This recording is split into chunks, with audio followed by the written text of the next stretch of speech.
up, Woodward? We are starting off your day with a brand new crew. Meet Broder.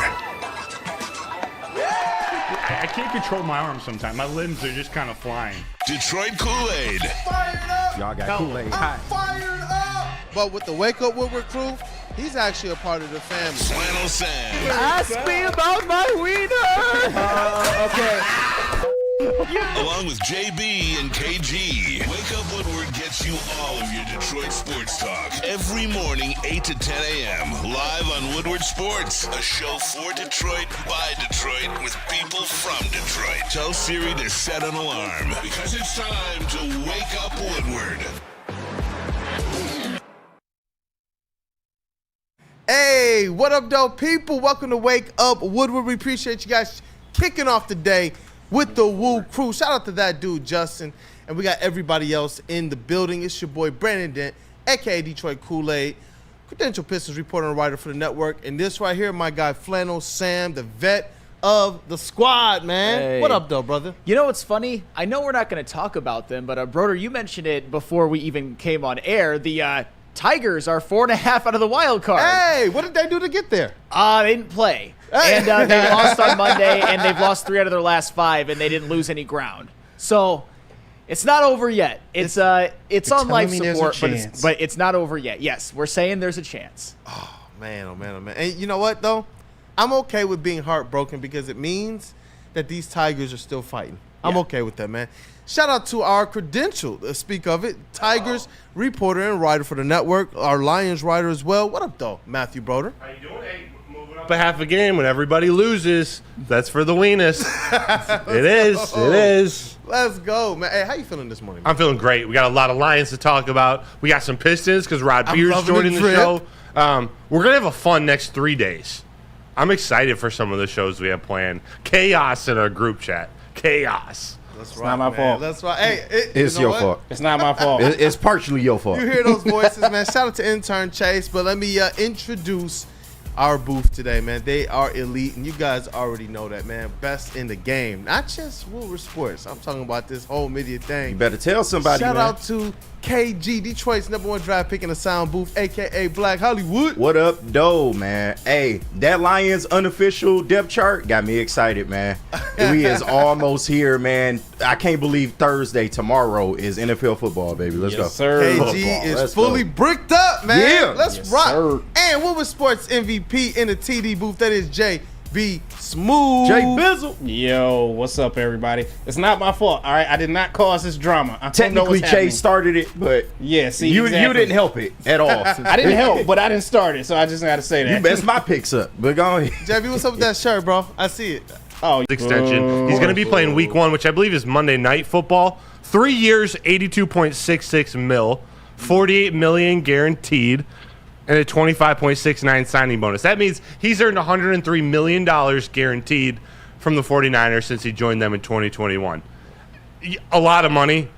No one's questioning that man deserves it. I was hoping he was going to hold out for a couple more weeks. What do you guys thoughts? They get their left tackle. That's the heart and soul of their offense. Absolutely. I mean, isn't this man supposed to fall off eventually? I mean, come on. He's Come signing on. another 3-year deal at age 36. But, no, the 49ers, they need him. They needed him to start the season week 1 because outside of him, their offensive line is more pedestrian than you might think. Trent Williams may be the single most important player on an offense that contains Christian McCaffrey. It's certainly arguable. And he's also somebody that doesn't need a bunch of practice or a bunch of getting ready time. He's a veteran. He's one of the best to ever do it at his position.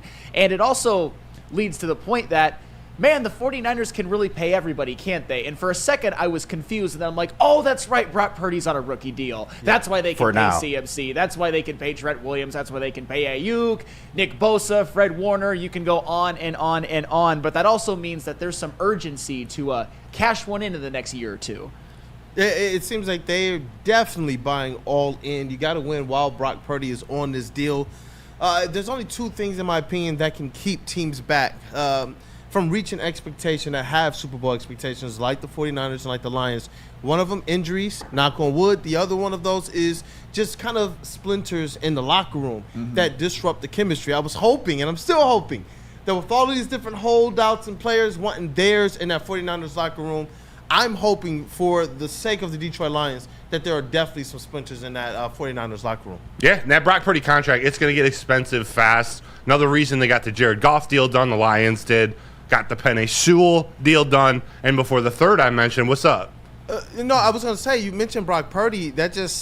Maybe that's some noise too. I wonder how this stuff all plays out in the back of his mind, because obviously, as the 49ers are trying to go all in right now, where does that leave this team if it fails in a few years when Brock Purdy's ready to get his, or are they looking to reload with somebody else? It's looking like a complete missed opportunity. You've got to cash one in. I know the 49ers have been a model franchise over the last 5 or 6 years or so, but they haven't won one.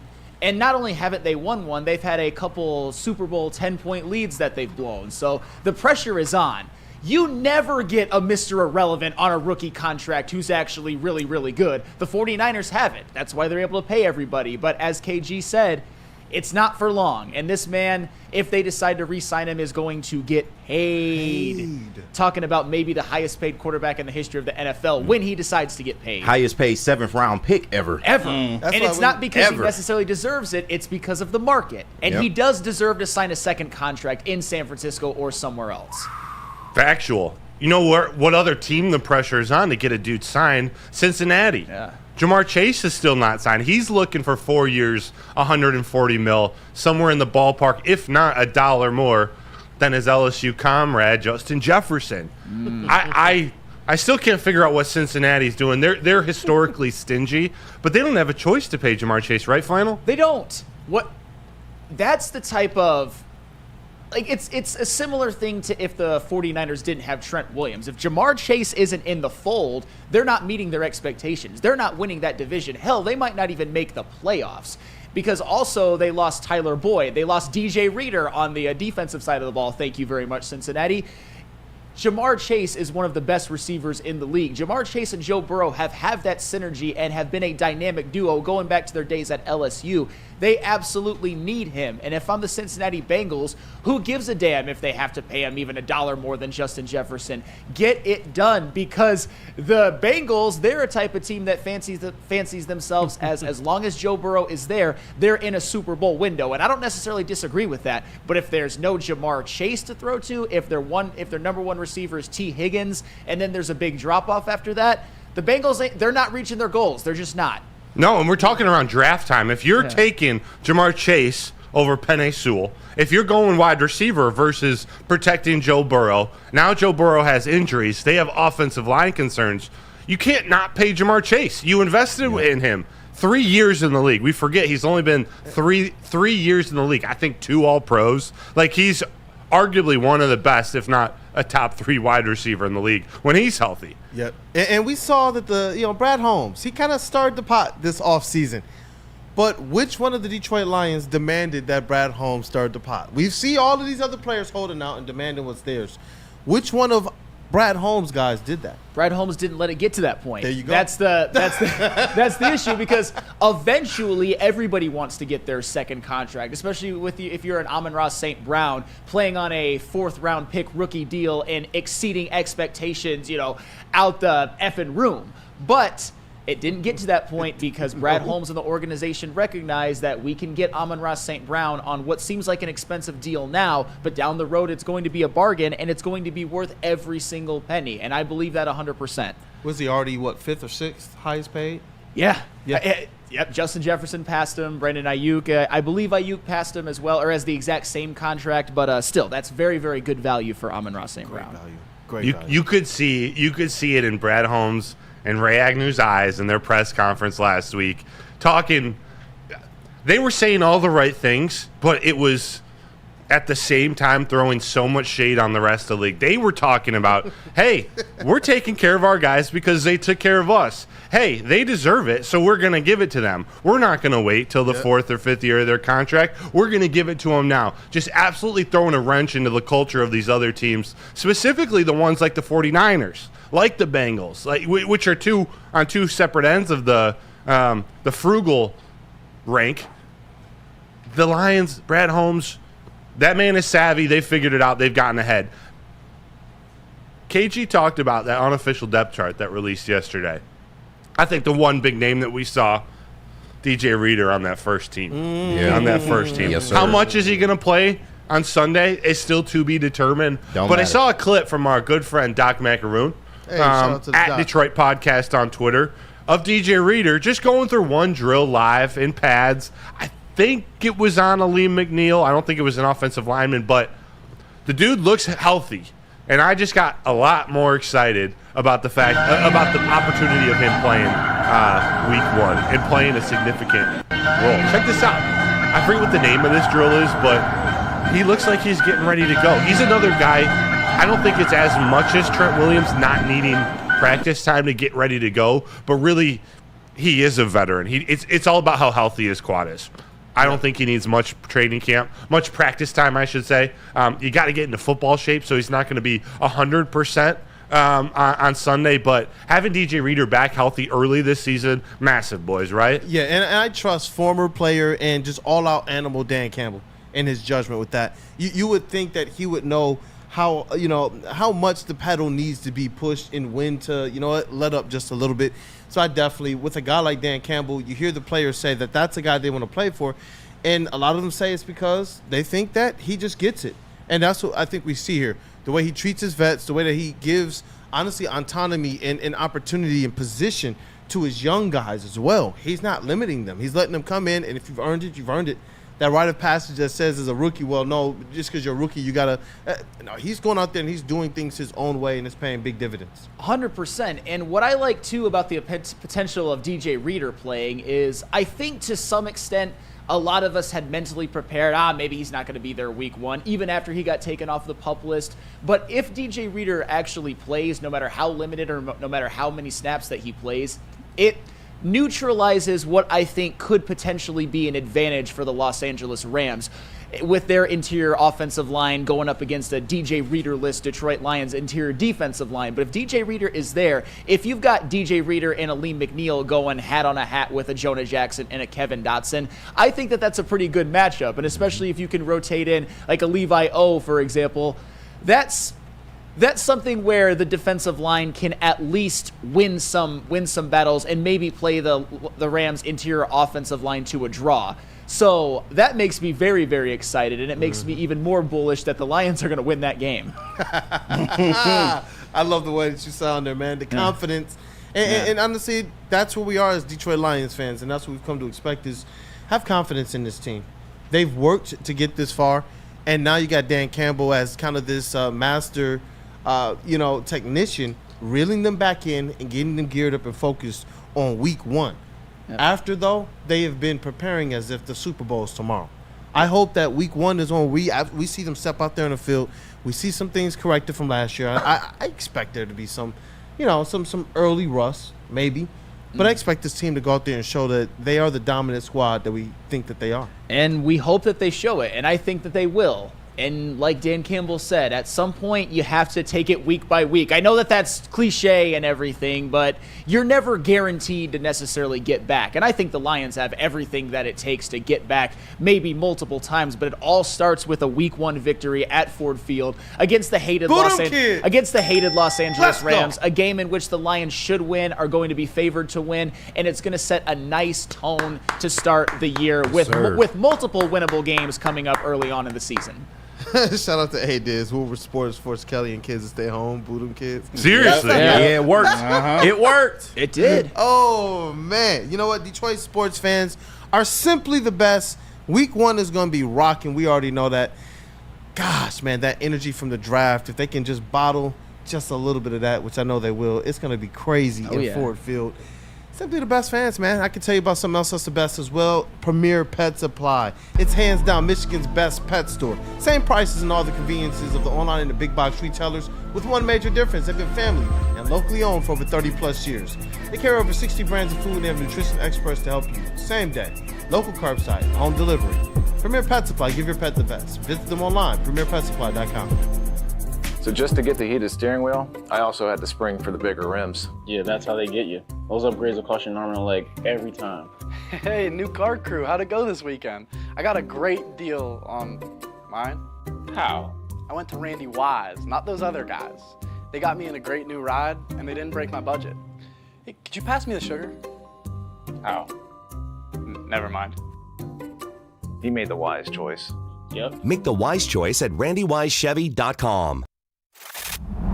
Love Woodward Sports? Love wearing clothes? Then you should be wearing Woodward Sports clothes. Check out our full line of merch at woodwardsports.com. Just click on Shop. We have all your favorite designs, like Dan Campbell kneecaps, Woodward Golf, and of course, our own logoed out merchandise. Men, women, infants, kids all love Woodward Sports. Impress your friends. Impress your boss. Impress your dog. Buy Woodward Sports merch today.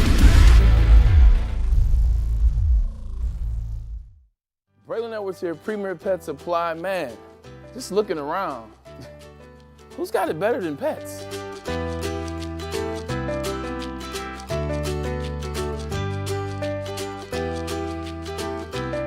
Come on, a baby stroller for Coda?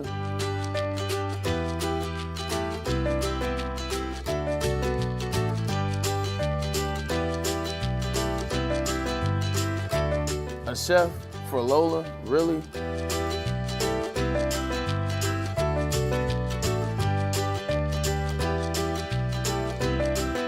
You don't have to tell me who the real boss here is. Who's got it better than pets?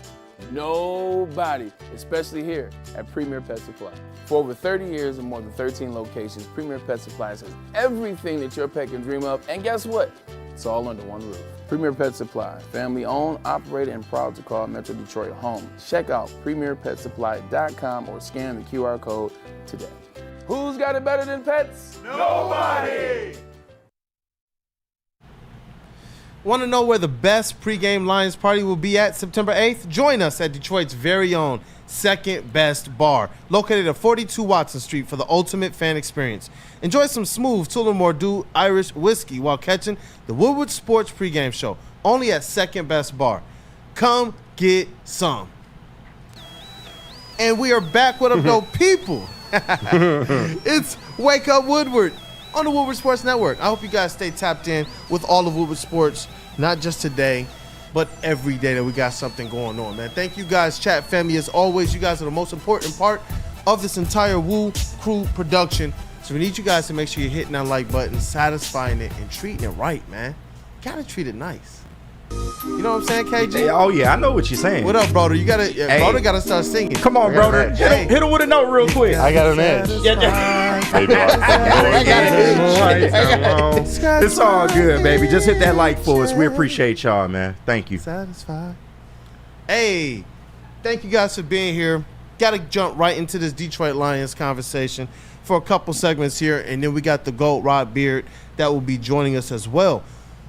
But Dan Campbell, Sean McVay. Yes. I'm talking about a head coach in Sean McVay who has had some great successes in this league, and a coach in Dan Campbell who is definitely more than on his way. The question is, who's the better head coach? All right, so I'm gonna take the long route to this because one of the questions the questions that was asked on the prep as well is what makes them so unique as head coaches, what makes them succeed. And I think what's unique about this coaching matchup is that they're so different, but they're both great in their own ways. Let me start with Sean McVay. Sean McVay is the offensive genius. He came in after the 2016 season, the Jeff Fisher era that was an absolute disaster, and completely turned this franchise around. He helped take Jared Goff from a quarterback who had a terrible rookie season to be in a Pro Bowl the next couple of years. He took helped take Todd Gurley, who was Rookie of the Year, then had a horrific 2016 season in which he averaged 3.2 yards per carry. Right. The next two seasons, he was first-team All-Pro, undisputed best back in the league. And it wasn't just them, though. It was also the fact that they acquired Robert Woods, and he thrived. They acquired Brandon Cooks in 2018, he thrived. They drafted Cooper Kupp in 2017, and he's thrived ever since. And that all culminated in the Rams going from a 4-12 record in 2016 to 2 straight division titles and a Super Bowl appearance. In 2018. The next couple of seasons were a little bit down, but they were still a good team. But then they decided as a franchise that they wanted Matthew Stafford instead of Jared Goff. And we can say whatever we want. I know we love Jared Goff now, but Matthew Stafford, he worked with the Rams. He, like many other key offensive players, absolutely thrived with Sean McVay as his head coach. Had the best season of his career, had the most success of his career, had 41 touchdowns in the regular season, 9 in the playoffs. Cooper Kupp had the greatest season any wide receiver has ever had when you combine regular season and playoffs. Yep. And they won a Super Bowl that year. And one of the reasons they won the Super Bowl as well is because Sean McVay, he's obviously the offensive genius, but he also made some pretty smart personnel decisions defensively as well. They had Raheem Morris as their defensive coordinator. They were incredibly talented. They had Aaron Donald. They had Jalen Ramsey. They had Von Miller. They had Leonard Floyd, and they got it done. 2022, it was down because Matthew Stafford was hurt, but in 2023, yet another guy who wasn't very heralded when he was drafted came in and was an absolute superstar as a year one player, and of that, of course, being Puka Nacua. So the point is that Sean McVay in this modern NFL was a perfect coach for this franchise that completely revolutionized the offense on that team, took them into the 21st century, and took them into probably the greatest sustained success they've ever had as a franchise. Sean McVay, to me, is the Andy Reid archetype, the offensive genius that gets the most that gets the most out of the talent, the offensive talent that he gets, which Andy Reid has gotten a lot, Sean McVay has gotten a lot, but Sean McVay to me is right now the second best coach in the NFL after Andy Reid, and that kind of gives away my answer. But I want to give some praise to Dan Campbell as well. Dan Campbell to me is the ultimate leader of men. Mm-hmm. He's not somebody that came in as, I would say, specializing on any side of the ball, but he's a smarter offensive mind than he's given credit for. He embodies the culture and the spirit of this city. He is synonymous with Detroit right now. And another thing that he is synonymous with, Dan Campbell, is making very, very smart personnel decisions, empowering those who he should empower and getting rid of those that he should get rid of. He got rid of Anthony Lynn in 2021 when the season was looking like it was about to go winless and the offense was looking stagnant. Who was a friend, by the way? He was a friend. He put a professional bullet in one of his best friends, and he empowered Ben Johnson. And Dan Campbell, along with Ben Johnson, they created this offense that really looked good down the stretch, kind of unlocked Jared Goff and Amon-Ra St. Brown and Josh Reynolds, by the way. And Ben Johnson has been the OC ever since. And even when Ben Johnson has had the opportunity to take head coaching jobs, Ben Johnson has decided to stay because he likes the situation and he trusts the leadership of Dan Campbell. Dan Campbell, of course, hired Aaron Glenn, and I know the results have been mixed so far, but I'm expecting a big year out of Aaron Glenn with the most talent he's ever had around him. Dan Campbell fired Aubrey Pleasant after the Lions had started 1-6. After that, they go on a run. I'm not saying their poor play was all because of Aubrey Pleasant, but Dan Campbell pushed the right buttons. After the 2023 season, where the Lions had their greatest season in franchise history, at least in the Super Bowl era, there were still some weaknesses. Dan Campbell got rid of John Scott Jr. and brought in Tyrell Williams, and he also got rid of Dre Bly, their defensive backs coach, which hometown favorite. We will see if that works out, but I think that it will be. And of course, Dan Campbell as well, one of the things that he's made synonymous with this team is the aggressiveness. Over the last 3 seasons, they've got 3 of the top 10 seasons in NFL history when it comes to converting fourth down conversions. And don't get me wrong, there have been times where it has bit them, but look at last season. They don't win that game if they don't convert that fake punt against Kansas City. They give the ball back to Justin Herbert with too much time if they don't convert that fourth down at San Diego. They converted a fourth down in the playoffs against the Rams on that touchdown pass to Sam Laporta. So all of that, to me, encompasses the fact that Dan Campbell is more of a culture shifter, a leader, somebody who coaches, players want to play for. To me, Dan Campbell is more of the Mike Ditka archetype, with what Mike Ditka was for the Chicago Bears. And I think if Dan Campbell becomes the Lions version of Ditka, gets them a Super Bowl, and just becomes more synonymous with the city than even the players, I think that's what's about to happen. To me, the difference between the two is that Sean McVay is just a little bit farther on the road. He's won a Super Bowl, he's gotten to another, but Dan Campbell within the next couple of years can catch up to Sean McVay and even pass him. It just depends what depends what the Lions do, and it depends what the Rams do. Part of me feels like it might be a little bit closer than that. Right now, obviously for the Lions, I'm always going to take Dan Campbell to be coach of this team over any other coach in the NFL, including Sean McVay. I do, though, believe that this is going to be a year that ultimately tells us or gives us a lot more to kind of base this type of an argument or conversation on. Because I do believe that what we've seen Dan Campbell do with the personnel he's had, I actually respect it. You need a Super Bowl.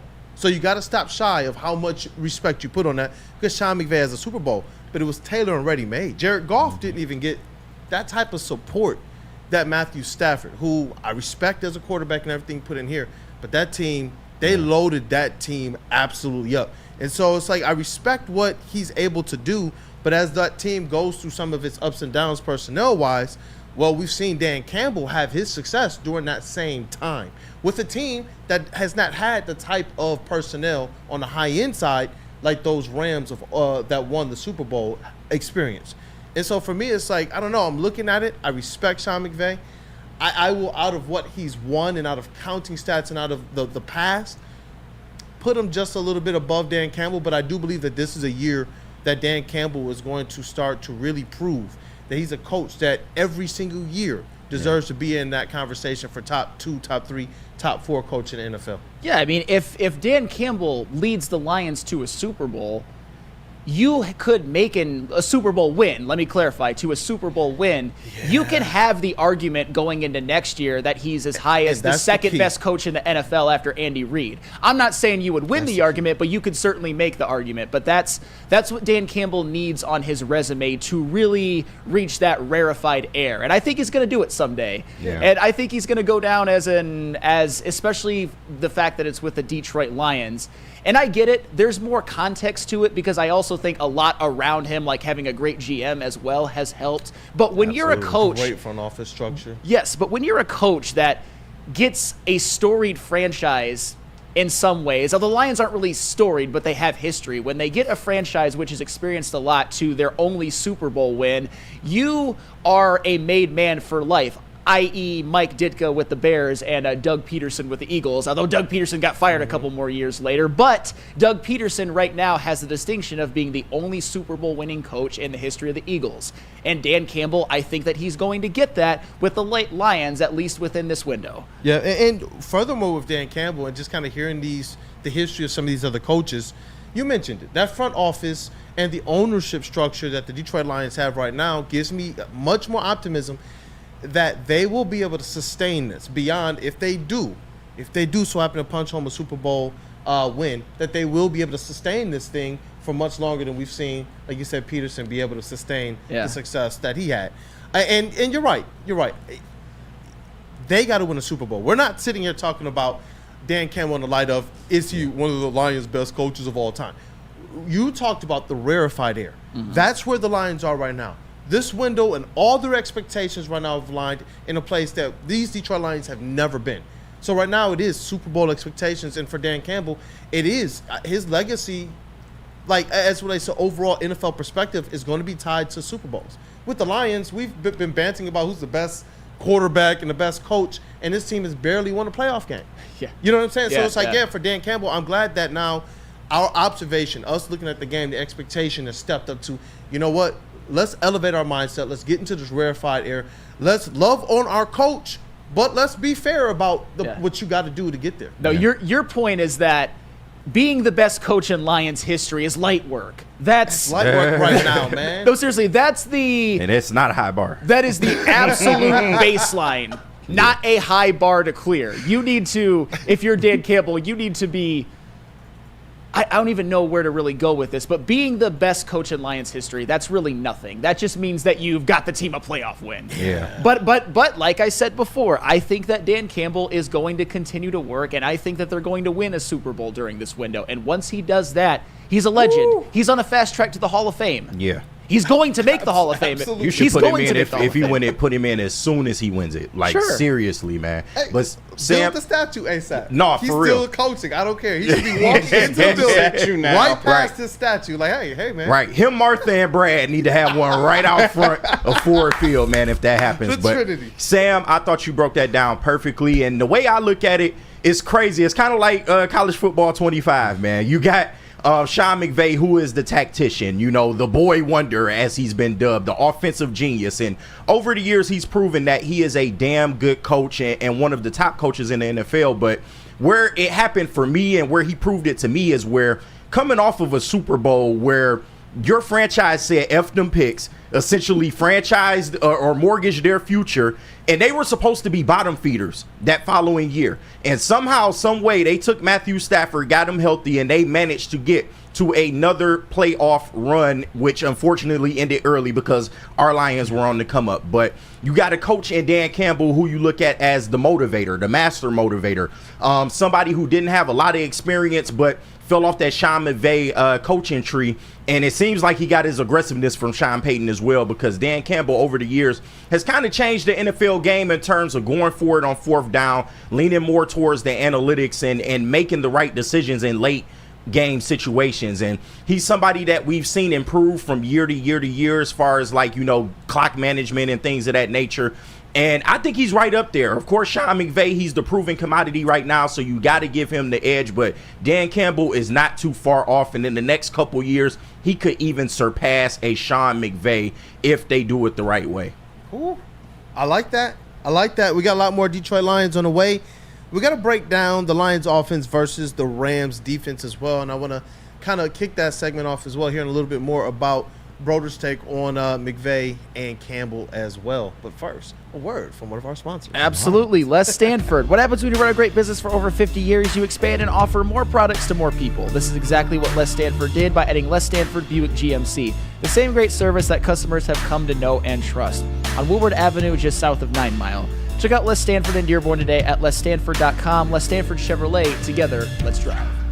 Come to any Lady Jane's Haircuts for Men and claim your throne for a king's treatment from one of our talented stylists. Open 7 days a week, walk in anytime. Just get to a Lady Jane's today and receive a precision haircut, scalp massage, hot lather neck shave, and a hot towel treatment. A haircut should not be a chore. It should be an experience. And that's exactly what Lady Jane's has to offer.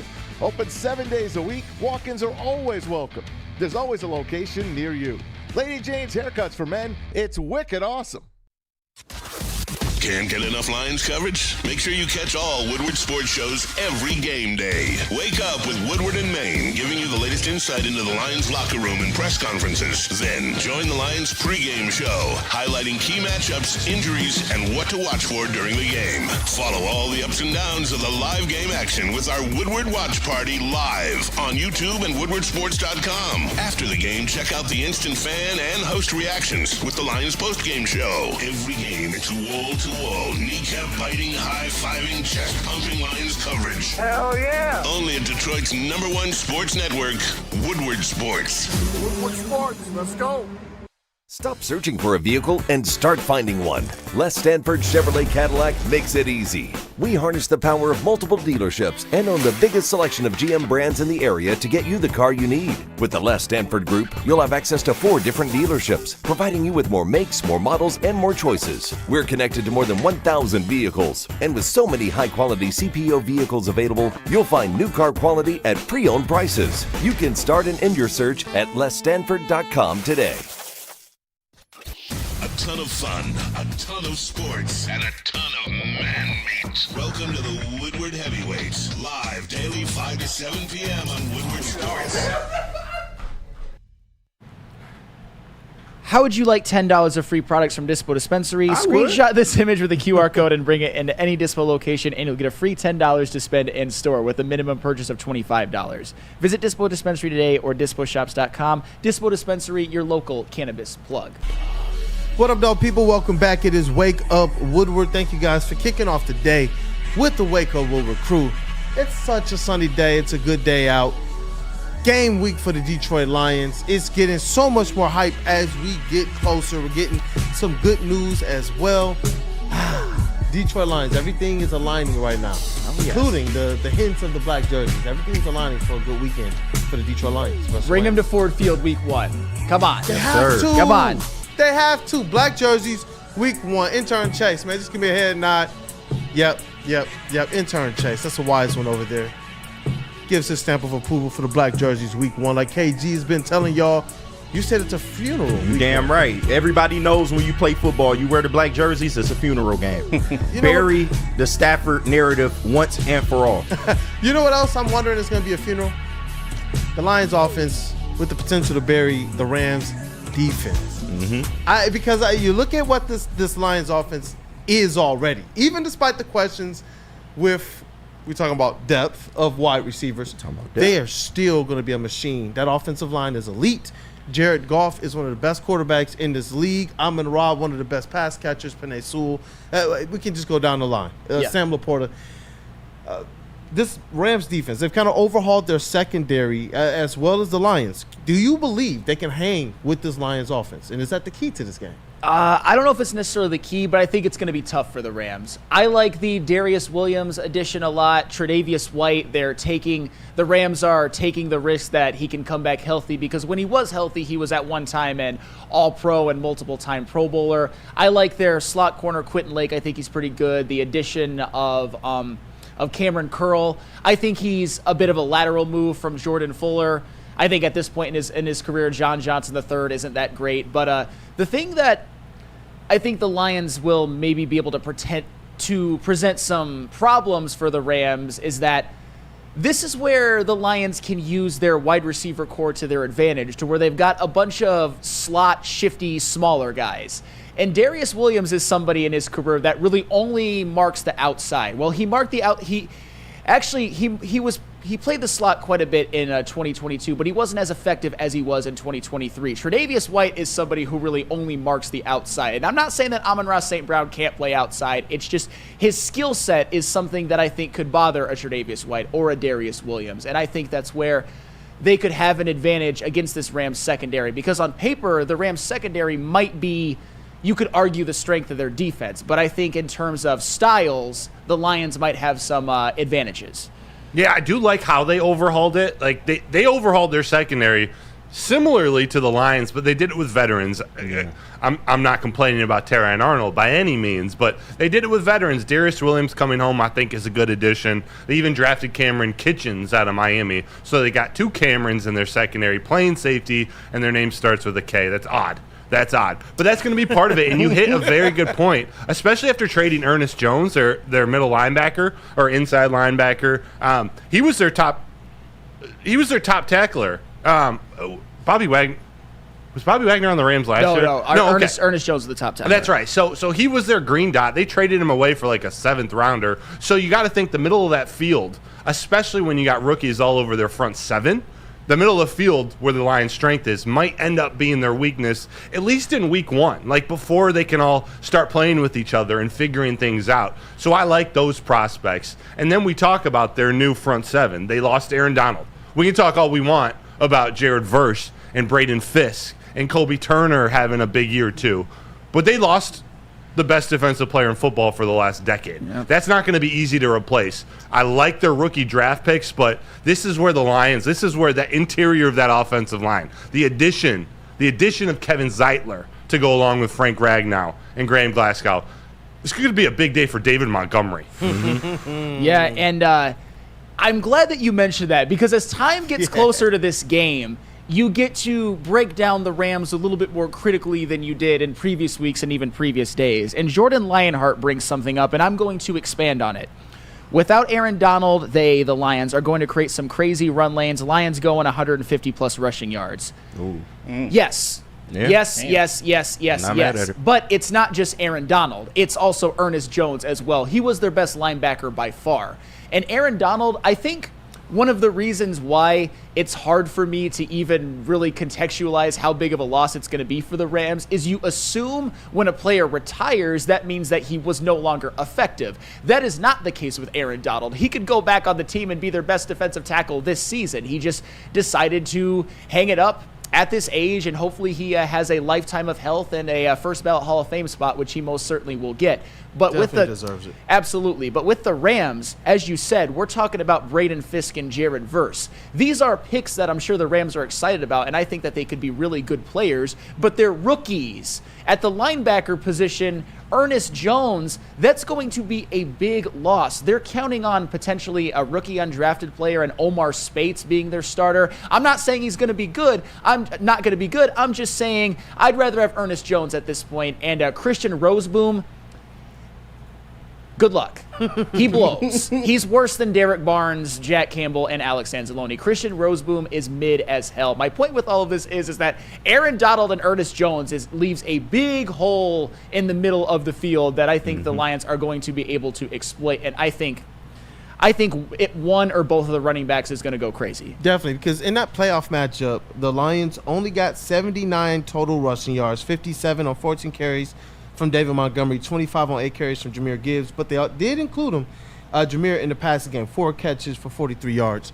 I believe that this time around against the Rams are definitely going to have success for a lot of the reasons that you pointed out there. Yeah. But for another reason as well, Jahmyr Gibbs starting this season off, because we already mentioned David Montgomery, Jahmyr Gibbs starting the season off already knowing that he's him. Yep. Not having to learn the game like they told us last year, not having to be brought along slowly. We're talking about game one, being able to be a player that can expand on the stats that he already put up against the Rams before. I think he's going to have a good day on the ground, but I am very, very intrigued to see how they utilize the running back, specifically Jahmyr Gibbs, in the passing game as well. Well, I think that Jahmyr Gibbs, and I'm going to give away a question that we were going to ask everybody in the room, and I want everybody to answer after me, of course. Yeah. Jahmyr Gibbs is the offensive MVP for this game, at least in my opinion. Yeah. I just think with all of the running lanes that the Lions' offensive tackles and guards and center is going to be able to open up, Jahmyr Gibbs is going to be able to hit the hole, and I think he's going to be able to get past the center. Big musket. Yes, of course. He gonna need a 24-hour refresh. Absolutely. But Jahmyr Gibbs is going to need that. He's going to need the next play where he does it again, and I think he's gotten a clear advantage in athleticism over the Rams linebackers. Certainly, as I said, the Rams are relying on a lot of rookies, and even that gives a bit of a parallel to Jahmyr Gibbs. Jahmyr Gibbs didn't start the season, even in his rookie season, which was excellent, out the gate as good as he was going to be at the end of the year. And that's also my point with the Rams. Jared Verse and Braden Fiske might end up being really good. Omar Spates might end up being really good. But I like my odds against 3 heavily contributed rookies on the defensive side of the ball making their NFL debuts. Especially those guys are guys you're going to have to rely upon, potentially going up against Jahmyr Gibbs in space. I would say good luck. Good luck. Good luck. Hey, throw up the threes, man. Those are some bars, man. Yes, sir. Celebrate that mug. Confirmed. From downtown. You know what I do? Goodness gracious. You never want to be too overly confident in your squad, but I feel like they've earned that right, personally. And when you just look at some of the personnel moves, is the more and more we break this thing down, the more and more I am getting confident. I just want to see my team step out there week one and absolutely handle business. Yeah. I'm hoping that the chemistry is there. You know, like I said, Dan Campbell, he has a pulse on this team. We're going to trust what he states. He said that he takes a lot away from those practices and that they were looking good. I know that there were some people that continued to track effectively play by play from preseason. And that first team offense, man, and I know it's just practice. Yes, we're talking about practice. They looked good. Yeah. Everything seemed to be like, yo, boom, boom, boom, touchdown. Boom, boom, boom, touchdown. Boom, boom, boom, touchdown. Different situations that they're in, 2-minute drills, red zone. And it was just seeing J-Mo's name pop up several times and such, seeing that Jared Goff had connection with all of his receivers. I'm hoping that just right out the gate, this team does what needs to be done. Yeah, and as must get in the first quarter. Must get in the first quarter, but we need a quicker turnaround. We need a drive-to-drive turnaround. But I think, well, even if you need a little bit of a break at halftime, but going up and opening the third quarter. But as I mentioned before, there are many things, especially with overhauling of the personnel with the Rams, that I think the Lions are going to be able to exploit. And I think they have some good matchups where individual players are going to win those said matchups. Yeah. So I'm pretty confident. The more I look at this Rams defense, the more holes that I can poke in it, especially if it's week 1. If this were week 12, maybe Jared Verse is running away with Defensive Rookie of the Year. I'm not saying it's going to happen. I'm saying it's possible. But week 1, you're relying on too many rookies if you're the Rams. You just are. Against this offense, I'll take the Lions offense any day of the week. You're damn right. Sam, you are on point, and there are clear advantages, especially with the Lions' run game in this one. You look at the Rams, they play primarily a 3-4 defense, and without an Aaron Donald in the middle, you got Bobby Brown as your nose tackle, and according to this depth chart, you have Braden Fiske on one end, but you also have give me 1 second, Kobe Turner on the other end. So with Braden Fiske being on one end, I think that's a clear advantage, especially for David Montgomery to hit runs through the holes and through the gaps instead of the outside. But one thing that I did notice is that they have Jared Verse lined up as a linebacker instead. So I think that's a clear advantage for Jahmyr Gibbs also in the backfield. Expose him to some of that speed that he is not seen at this NFL level. You can create opportunities, and then that will open up the play action as well. So with the full complement of a Lions offensive line, I do believe that they have an advantage in this game, especially in the run. Yes, and you mentioned Bobby Brown. He's not bad. It's just those are filling the shoes of Aaron Donald is absolutely impossible. To me, Bobby Brown, if he wants to be an effective 3-4 nose tackle, he needs to be, at worst, a poor man's DJ Reader. And he was decent last year, but this is the year where it's finally his opportunity to get the most usage he's ever gotten. And it's going to be tough for him, but he is at his best more of the force multiplier, but doesn't get numbers for himself. But you've got a long way to go before you're even a poor man's DJ Reader. That's just what I think he absolutely needs to be if the Rams are going to be good, if they're going to have a chance in this game, which I'm not going to give it away, but I am liking the Lions' chances. I'll just say that. I like it. Liking it? Loving it? You loving it? Yes. If you haven't been able to tell by now, yes.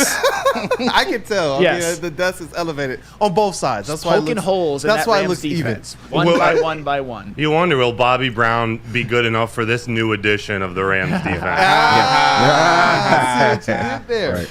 It's his prerogative, though. You know what? I hear we got the legend on the line. We got to talk some Detroit Lions with him. It is game week. Get the Detroit news perspective on these Detroit Lions, as well as he's a Michigan man. So we got to make sure we ask him. We got to make sure we ask him some questions about University of Michigan football, college football. We can jump off as well. So let's get into it. Absolutely. But first, I have to tell you about Woodward in Maine and the pregame show. The best Lions coverage that you could ever ask for leading into a Lions game. On game day Detroit, you're waking up with Woodward in Maine, your source for all the insider information on the defending NFC North champion Detroit Lions, with insight from Detroit sports media legend Terry Foster and rising star Matt Broder. Get ready, Detroit, every game day, 8 to 9 a.m., Woodward in Maine. And you could also, after that, watch the Lions pregame show, sponsored by Sabbath Coffee and Tullamore Dew Irish Whiskey. Every game day, Neil Rule and Sean Belegian bring you the best Lions pregame show, Sunday 10 a.m. to noon on Woodward Sports, giving you all the up-to-date injury reports, fantasy sit-and starts, and Detroit Lions knowledge, delivering it as only Neil and Sean can. Join us for every home game, live at Second Best Bar in Detroit, your official guide to Lions game day on Detroit's #1 sports network, Woodward Sports. At Planet Fitness, you can get everything you need for just $1 down. Trying out Planet Fitness and dang, they got lots of equipment. Not me getting a Planet Fitness membership just for the 24-hour perk. Hey, y'all better get on these free fitness training sessions from Planet Fitness. Did y'all know that the PF app has workouts you can do at home? Cheapest therapy I can find is Planet Fitness. Join Planet Fitness today and get everything you need for just $1 down. $15 a month, cancel anytime. Deal ends Thursday, July 18th. Game is won in the trenches, and our big fellas don't mess around. The Woodward Heavyweights on Woodward Sports. Braden Edwards here, Premier Pet Supply. Man, just looking around, who's got it better than pets?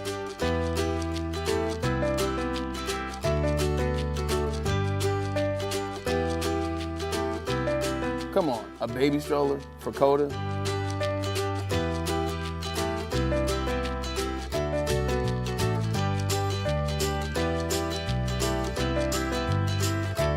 A chef for Lola? Really?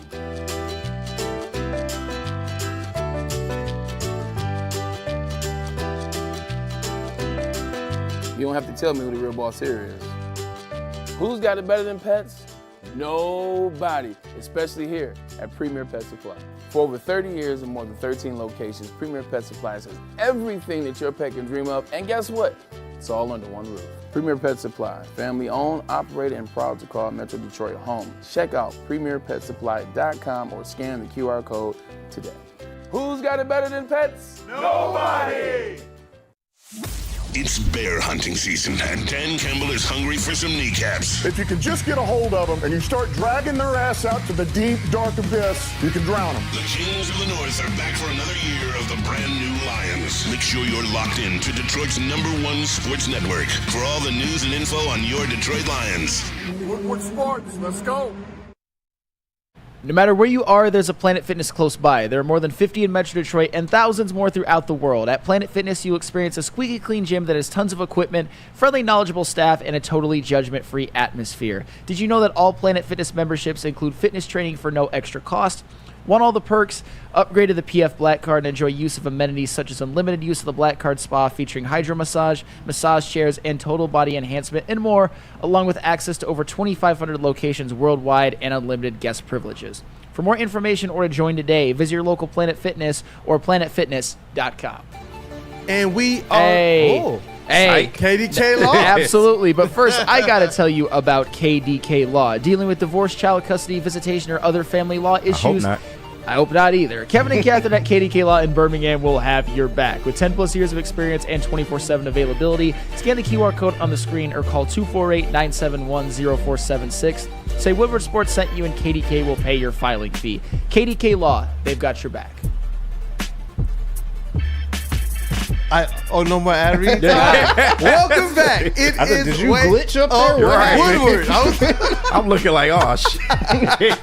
Camera froze. Somebody go reset V. Right. Hey, what up, though, people? Thank you for rocking out with WUW Crew this morning.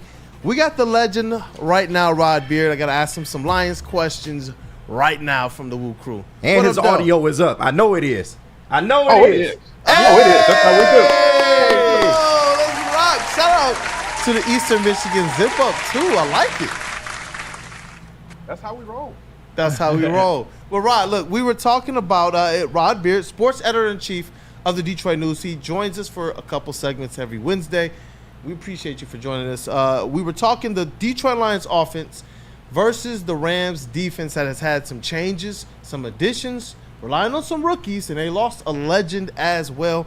The question we were asking, who will lead the Lions offense on Sunday versus the Rams? Sun God. Ooh. 2 words, Sun God. Let's go. I think they will be able to pick apart that defensive backfield, and Sun God is just going to show why he's one of the top 5 receivers in the league. Hey, you know, he's saying this while he got kind of like a little halo behind him, too. Show that one side again, a ride. Look at that. Look at that. Let's rock, man. Oh, and to piggyback on this Rams-Lions talk, how much of a loss is it going to be for the Rams losing an Aaron Donald, and how badly can the Lions' offensive line exploit that?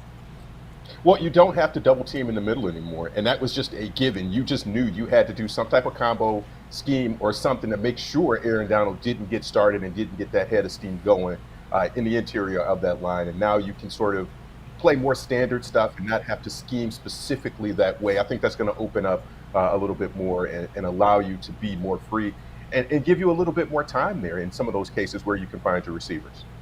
Hey, Rod, great to see you again. Thanks for joining us today. I want to ask you on David Montgomery and Jahmyr Gibbs. Matt, you're doing stuff with Terry, man. It's good to see you. Yes. I appreciate that. I'm excited for Woodward and Maine with Terry. We're going to have a good time. But David Montgomery and Jahmyr Gibbs, we were talking about them earlier. Who do you think is going to have a bigger impact in this game, specifically game 1 versus the Rams? I think it's going to be Jahmyr Gibbs and just the versatility out of the backfield that you can run him, but he's not a 25 carries per game back. But just that you can split him out wide when you need to, I think that's going to prove effective. That you, again, spreading out that defense and making them choose which poison they want is going to be the key there. And I think you're going to find enough Gibbs opportunities where he'll be able to pile up some yards for you. Big day for Gibbs. I 100% agree with that. But there's another team that not enough offensive players had big days, and that is Michigan football. Are you concerned with what you saw on Saturday, or do you think a lot of us are overreacting and Michigan is going to be fine? Very concerned. Very concerned because that offensive line did not look good one bit. If you can't run the ball, you're not really Michigan. You're some team posing as Michigan. But if you can't throw the ball and you can't pass pro either, you as an offensive line for a ranked team or any college team worth their salt, you've got to do one or the other well, either pass pro or run block. And if you can't do either or you're mediocre at each one, then you're just not going to do well against a good team. If they had an easier schedule where they had Arkansas State this week and they could sort of build up to it, I feel a little bit better that there were more reps in there for them. But Texas is always known for having a good defensive line that is going to be tough to run on. And if Davis Warren is forced to get back there and pass, you've got to create time for him to do it, and they don't have the receiving core that they've had in recent years. It's just going to be tough both ways for them. They've got to figure it out on the fly in game to be able to get some yards and to be able to be effective against Texas' front. Hey, Rod, and to follow up with the Michigan topic, I got to ask you about the running backs. Of course, Donovan Edwards, he struggled in this first game of the season, and this is something that we've seen in the past, although he has flashed great ability, but before he was the number 2 back. Now this is his show. We also saw Khalil Mullins have a better day on the ground, and he's more of the prototypical runner that we saw from a Blake Corum or Hassan Haskins. Do you think they should give serious consideration to maybe making Khalil Mullins the lead back and putting Donovan Edwards back in that number 2 role, or do you think that he can be a 3-down back? I don't know if it's even a 1 and a 2. It might be a 1A and a 1B. That Mullins is the traditional prototypical back that they have that has some weight to him and that you can give the ball to 25 times. The problem is you've got, just like with last season when you had Corum and you had that same type of setup, you had to find touches for Donovan Edwards, and I think they're in that same position now. You've got to find, you can't just not give him the ball. He's going to break one. And they saw that in the playoffs last year, that you've got to put him in position to help you, but you've also got to be able to move the line of scrimmage. You got to be able to get those first downs on the ground. So it's tricky in that way, is you've got to utilize him in the best way that you can. And it is not necessarily in the backfield. You got to split him out. You got to put him in different places where you can put him in space and he can be effective. Yes, and Rod, what is your level of confidence that Michigan will actually be able to beat Texas on Saturday at home? Single digits. 0. Single digits. Unless you show me that line can, they're going to have to pass protect and run the ball, and Davis Warren's going to have to be accurate and effective, and you're going to need Donovan Edwards to do something else for you, and it's going to take a Samaj Morgan or somebody. They need a lot of ands, and we haven't even gotten to the defensive side of the ball. You've got to hold Texas to 17-ish points. Do you feel confident they're going to score 17 plus against Texas? I don't know. I don't know. I think that's the type of situation that you're looking at. Is they've got to be a completely different team that shows up on Saturday to beat Texas, period. But also your defense has got to play a little bit better too. Oh man, you know what, Rod? As Flannel asked you that question and you began to answer, I saw like a little gleam of optimism just start to melt off of his face. I know Broder gonna ask you a question too. I'm wondering if it's gonna be more of the same. It might be, because I want to see, are you more confident that Michigan beats Texas or that the Tigers actually clinch that final wild card berth? Oh, that's tough.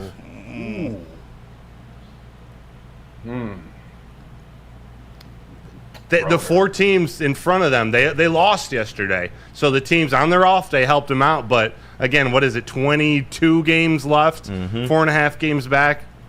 Ooh. Bro, this is a Flannel Sam question. What are you doing? This is we get along. We're simpatico. I know it's a tricky one. It's an outside shot for both. He's a Michigan man that played baseball. I feel more confident that the Tigers make the wild card. Wow. Look at Flannel. Wow. Than Michigan beating Texas. I just don't feel it. I don't feel it at all. So let me piggyback off of that really quick. Man. Do you think the Tigers are now 4.5 out?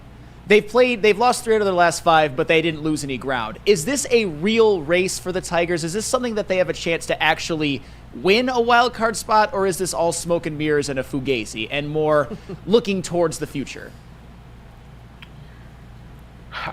This is a Flannel Sam question. Fugazi. We're back to what I'm used to now. So I'll say it this way.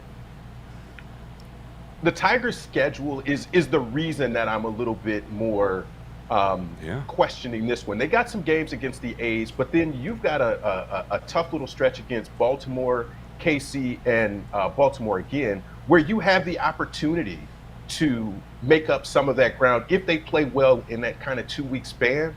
But then you finish up against the White Sox, and that's the opportunity. If you get a sweep there, you can make up a game and a half or 2 games in that final weekend of the season. So that's why I think it's possible, but they've got to at least play well. Michigan has a one shot, and that's the other deal here. You have one game, and if you have a bad first quarter, it's done.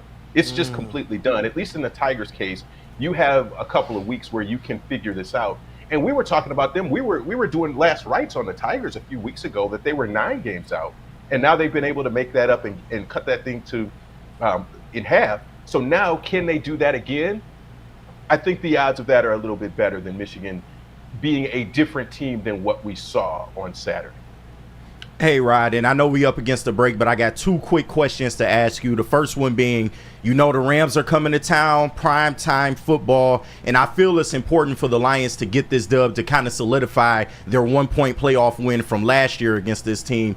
In your opinion, is it important for the Lions to get this victory to open the season, or is it no big deal if they so happen to lose this game for any reason?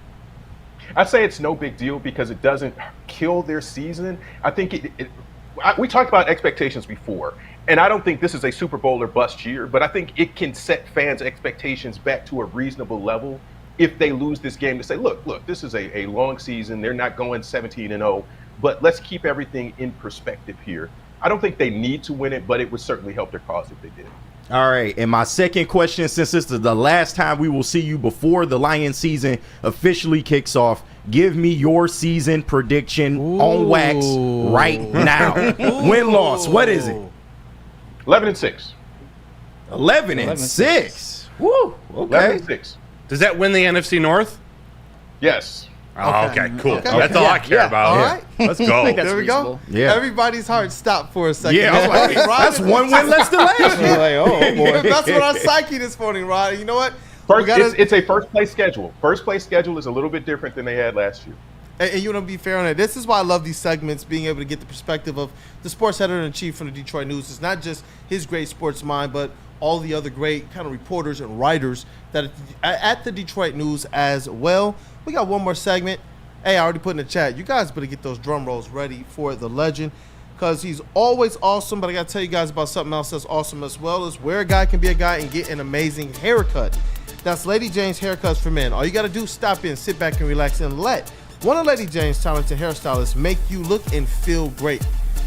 Walk in anytime, 7 days a week. Lady Jane's, it's wicked awesome.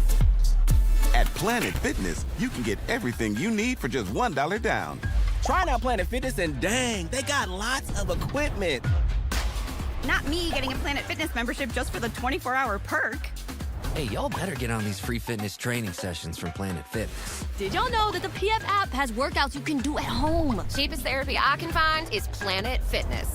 Join Planet Fitness today and get everything you need for just $1 down. $15 a month, cancel anytime. Deal ends Thursday, July 18th. Game is won in the trenches, and our big fellas don't mess around. The Woodward Heavyweights on Woodward Sports. Stop searching for a vehicle and start finding one. Les Stanford Chevrolet Cadillac makes it easy. We harness the power of multiple dealerships and own the biggest selection of GM brands in the area to get you the car you need. With the Les Stanford Group, you'll have access to 4 different dealerships, providing you with more makes, more models, and more choices. We're connected to more than 1,000 vehicles, and with so many high-quality CPO vehicles available, you'll find new car quality at pre-owned prices. You can start and end your search at lesstanford.com today. Thank you to the Detroit Lions and Sheila Ham for the best season in Lions history. Now it's time to let Brad Holmes cook. Woodward Sports.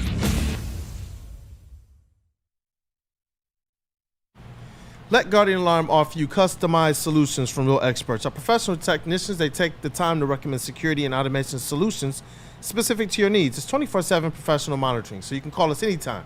day or night and know that a Guardian team member will stay on the phone with you as long as needed, because it is technology that is backed by people. And your safety and security deserves technology. That's been proven to work, and people have been proven to care. All you have to do is call this number right here, 1-800-STAY-OUT. Once again, that number, 1-800-STAY-OUT. And we are back. It is Wake Up Woodward. Look at the guy, man. Look at this legend. That was from his days of covering University of Michigan basketball. Hopefully they give you a lot more good days to be able to cover. Hopefully this thing is on the right way, man, on the right tracks. But we got to get the legend back on. But before we do, I need you guys to make sure you give this guy his proper drum roll chat. Family, definitely, wherever you are, and I need you guys in the WUW Crew. Let's welcome Rod back. It's our Woodward Pistons segment. Hey, yo! Shout out and welcome to the legend, Detroit News, Rod Beard. What up, though, brother? One of the last few to cover the Pistons while they were actually a playoff team, huh? Oh, so I mean, long if we're ago. gonna call that the playoffs, Right. Either getting swept by LeBron or swept by Giannis. Either way, it's I guess. I guess. And you know what? We got to kick things off, as always, with Rod's thoughts, but we are talking about Jalen Duren today. We got to get into the numbers. Got to get into what we want to see this guy improve on as well, and talk about just how important he is to the Detroit Pistons, not just now, but also their future as well. But let's kick things off with Rod's thoughts. Just a quick thought on Steph Curry signing a $62 million extension for how many years? One. But he gets to stay with the Warriors, and that's presumably going to be for the rest of his career. But we talk about how teams and players move around so much because of free agency, but it's good to see that they committed to him. Clay was a tough choice for them, but at least and it looks like Draymond is going to finish up with them too, but it looks like with Steph there that you're seeing a player complete his career with the same team. Yep. And superstar player complete his career with the same team. Yes, and he's worth every penny of that $62 million. Yeah. But speaking of guys who we hope are worth a lot of money someday, Jalen Duren, I want to ask you this question. Do you think Jalen Duren projects to be an all-star player with the Pistons someday? I think he does. And I think the league may be going back to a sort of back to the basket centers. And I don't want him to be like the Andre Drummond where he feels like he has to switch his game and start shooting threes because everybody else is. You just do what you do and do that well, and you'll be able to help your team in the best way. You know what? And that's a perfect transition. That's why Flannel Sam is an absolute pro of pro. Big year for Jalen Duren. This is what everybody's expecting. 6'10", 250 pounds. NBA pros, scouts, and observers, they rave about the potential and that he's barely scratched the surface. He can be everything you need, from a traditional pick and roll to a rim running and lob catching big to, in my opinion, I think he can be an absolute defensive stalwart when you talk about rim protection, help side defense, using his length and his athleticism. But he has to get there. And we've heard even the organization describe him as being something even a little bit more dynamic from an offensive standpoint as it relates to a player that they said they compared him to, and Sean Kemp, having that level of potential. And that's where with Jalen Duren, there's a lot that we still don't know about Jalen Duren, the player. We've seen largely what he is based off of his kind of natural, raw abilities. I don't know how much development he's actually gotten as it relates to tuning his skill sets towards what will make him successful in the NBA, which is something that you just alluded to as well. But this is a big year for Jalen Duren, and one in which I believe, out of all the young players, he is the second most important one, just behind Jalen Duren. And then if we're going to include the entire team, I believe he is the second most important player on this entire roster, Rod. Yeah, I think so. And Cade's effectiveness, we talked about the three-point shooting that he needs, but he also needs that rim runner. He also needs that big to try to set those screens and to be effective that way. He's going to be effective in ways that we just don't necessarily see on the stat sheet immediately unless you start drilling down into the stats a little bit more. But I think it's going to be very critical to Cade's success and thus the Pistons' success that Duren have a successful season this year. Yeah, definitely, because obviously we've covered this with some of the other young Pistons players, including with Cade Cunningham. There's a decision that has to be made with Jalen Duren. Over the next 2 off seasons, there has to be a decision made on if you're bringing this guy back and what you're doing as it relates to paying him. Are you paying him like Cade, or are you paying him more akin to an Isaiah Stewart type? And based on the expectation and where you believe he can get, you're going to have to pay him. But with that said, and I believe that Jalen Duren is the type of worker that will get this done, he has to make some major improvements in some big areas. Namely, generally people will just throw out defense. But when I look at when I look a little bit closer, man-to-man defense, in my opinion right now, or one-on-one defense, you can be marginal. But where teams absolutely need it, especially with helping your team, is that help side defense, which is something that we saw our great Pistons teams. They were great at that. That connected defense where it seemed like they were just one mind out there.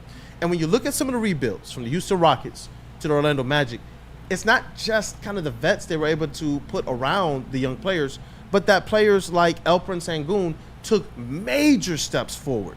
Major steps. Not just offensively, but defensively. Sengun went from 116 defensive rating to 110 from one year to the next. And that bolstered, in my opinion, the Rockets' success as well as his own personal success. It's where I want to see Duren take the biggest leap forward, because guys like Nick Claxton, Sengun, and others in his peer group, in his age group, they've taken a leap forward, and it has been bolstered by the defense. Right. And I think defense is a team concept also, and this is where JB might, Bickerstaff might help them the most, is getting a scheme that works. As a big, you often get exposed when there's very little help up top, and those guards are getting inside. You've got to help. You step up, bounce pass, and your man is dunking the ball. So team defense up top and on the perimeter is just going to help him immensely, but it's got to be a connected chemistry between them that they figure out ways to be able to help each other. And part of that is communication. Part of that is just instinct. As a big man, you sort of figure some of those things out, but it's being in the right scheme and knowing how to execute that's going to help too. Yeah, definitely. I just want to be able to kind of highlight some of the stats here. The jumps that Alperen Sengun took year to year, and he's entering year 4. Jalen Duren's entering year 3. Sengun went from 9.6 points a game and 5.5 rebounds to 15 points the next season and 9 rebounds to 21.1 points per game and 6.5 rebounds or 9.3 rebounds per game, 5 assists, 1.2 steals, 7 blocks. We talk about, can our big man get to that 2 stocks a game? He did this all while being efficient, and like you stated, he's not really focused on three-point shooting. The percentage is not that great for him, 29% from beyond the arc, but everywhere else, he put in the work, and he made that type of a leap. To just kind of give you the other side of this thing with Jalen Duren, and I also have some stats predictions for him. His year-to-year jump, he went from 9 points to 13.8. He's making a similar trajectory leap as Alperen Sengun, and I'm hoping we can see Jalen Duren make that type of jump as well. I think he can make it on the offensive side, especially playing with a guy like Cade, especially with the rebounds. He's up to 11.6 per game. Stat predictions, and this is where I want to be able to ask you, Rod, what do you believe Jalen Duren needs to do this year to reach that expectation and prove that he deserves what's seemingly going to be a big contract for the 2024-2025 season, as according to Basketball Reference? They believe Jalen Duren, the stats predictions, 2.7 assists, 1.1 blocks, 0.8 steals, 13.8 rebounds per game, and 16.3 points per game. Big double machine for Jalen Duren, and they believe he will have the improvements on the defensive end. Yeah, I think all of that is pretty much the trajectory that he needs to be on. The 16.3 points and about 14 boards a game. If you can get those two things, you're doing really, really well. The other part of that is they're projecting 31% from 3. If you can get that 31%, then hey, we're really doing something. But I think also getting to the free throw line, he's got to be more aggressive in the paint and drawing that contact, and getting some easy ones is going to help that 16.3 points come to fruition. Yeah, and most importantly, and this is just to kind of wrap up the conversation on Jalen Duren, we've already covered Jaden Ivey, and next will be Asar Thompson as we talk about kind of a conversation on strengths, weaknesses, and what they need to do to really meet expectation, because you need these guys. The Houston Rockets, we often give the credit to Fred VanVleet and Dylan Brooks, but the numbers we just read off from Sengun, those are incredible, both on the offensive side and on the defensive side. And I do believe Jalen Duren can get there, but as much as we love our guys, he has to get there. And the number one thing I believe he needs to improve on more than anything, offensively or defensively, is his fitness. Too many times we're seeing Jalen Duren huffing and puffing, and I do wonder how much those injuries that he's had kind of get in the way or disrupt his ability to kind of get a rhythm, get his lungs, and get his kind of stamina beneath him. I believe that as he improves in that regard, I believe we'll see his defensive intensity that we see in the first quarter stick around for longer in those games. Yep, absolutely. I think that the fitness is important for bigs, especially that you've got to be able to stay on the court, but to be able to help out. And again, when you get in the fourth quarter of long games, you've got to be a horse. You've got to be the one who's really executing down the stretch there for those. Yep. Hey, chat family as well. Let me know what you guys think. What is a successful season for Jalen Duren this year? I believe he needs to have a jump similar to Cade Cunningham, an all-star type where you can see this is all-star quality. He's just at the cusp of it. That's what I'm expecting from Duren, but most importantly, his fitness and his help side defense is where I'm hoping Jalen Duren does make that next leap because the Detroit Pistons need it, and Jalen Duren needs it as well. Any last words, Rod, or any gentlemen? I think that's I'm all good. Hey, that sums it up. Rod Beard, as always, the legend, the GOAT. Thank you for giving us your time. A couple segments. You brought the heat with the Lions. You brought the heat with Michigan football. You brought the heat with the Pistons as well as that Eastern Michigan zip-up. I love it. Thank you, Rod Beard, for your time. Detroit News Sports Editor-in-Chief. You guys make sure you go over there and support them too. Great people, great professionals. Thank you, brother. Thank you, Rod. Thanks. Have a good show. Hey, and you know what? Now more than ever, it is critical for you to have your insurance reviewed. Swiss Insurance will make sure your current carrier is not sipping in any extra fees. All you got to do is call Mark. Here's the number, 313-530-1698, or visit them online, SwissINS.com, and let them know that WUW Sports sent you. So just to get the heated steering wheel, I also had the spring for the bigger rims. Yeah, that's how they get you. Those upgrades will cost you an arm and a leg every time. Hey, new car crew, how'd it go this weekend? I got a great deal on mine. How? I went to Randy Wise, not those other guys. They got me in a great new ride, and they didn't break my budget. Hey, could you pass me the sugar? How? Never mind. He made the wise choice. Yep. Make the wise choice at randywisechevy.com.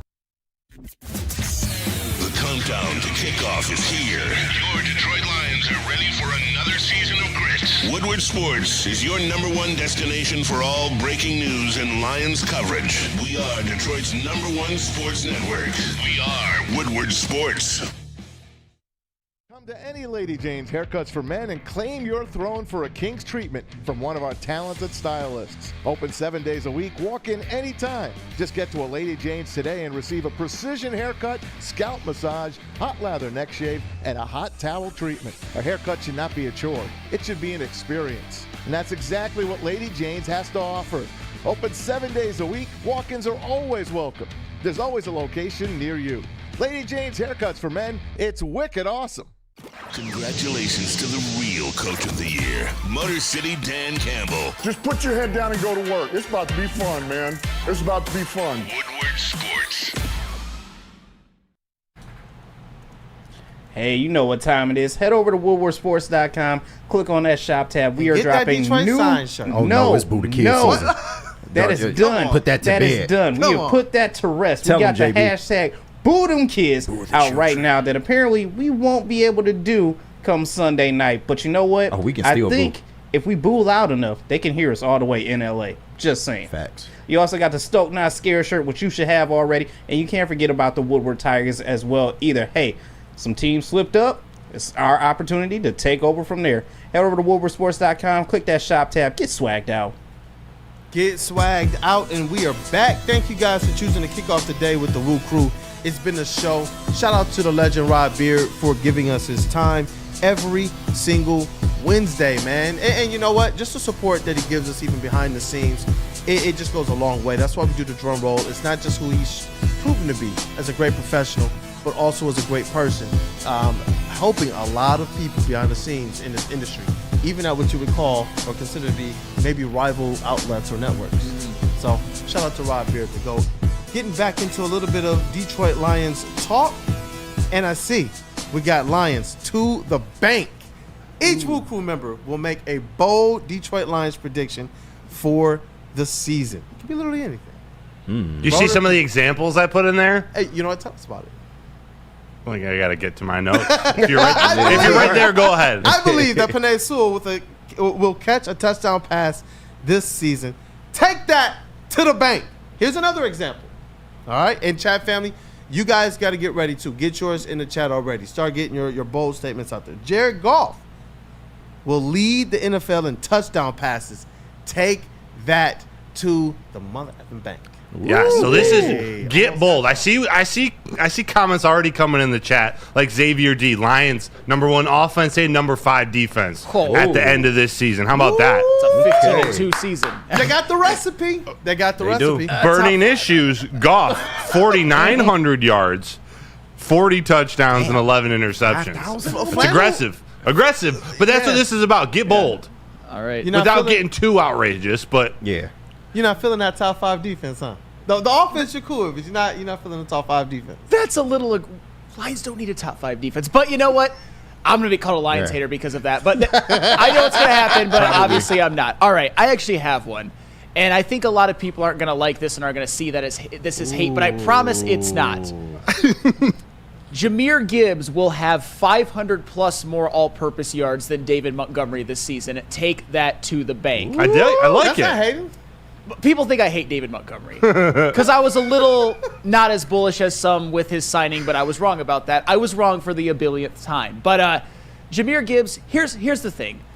David Montgomery, by necessity, he had to do it and got more usage out of it in Chicago. But in Detroit, he's never really, like in this last year, he wasn't much of a pass catcher. I don't think he projects to be much of one this season. And I expect Jahmyr Gibbs to really have a bounce back to where he kind of struggled in year one. He wasn't really much of a pass catcher in year one. He had a couple of drops. It wasn't as big a part of his game as we were anticipating coming out of Alabama. But you don't lose that from college to the pros, at least with somebody who has showed such a skill set in the NFL as Jahmyr Gibbs has. And I think this season, the 75-yard run, it's going to be Jahmyr Gibbs, not David Montgomery. I think he's going to get more chunk big plays, and David Montgomery is going to be more of that between the tackles, short yardage, goal line back. So for me, I'm predicting over 1,500 yards all-purpose from Jahmyr Gibbs and between 950 and 1,050 from David Montgomery, most of those being rushing yards. Let me take that to the bank. Take that to the bank. I love it. I love it. I love it. Phil says Sam hates Monty.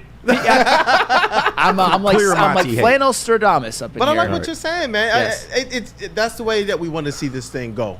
For the Lions to have extreme success on the offensive side, it's going to be David Montgomery doing what he does. We already understand at the line of scrimmage, he's a guy that controls that.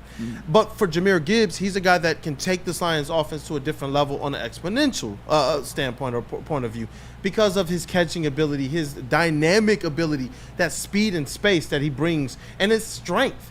That's something I love about Jahmyr Gibbs is that he was a lot harder to tackle than I really thought.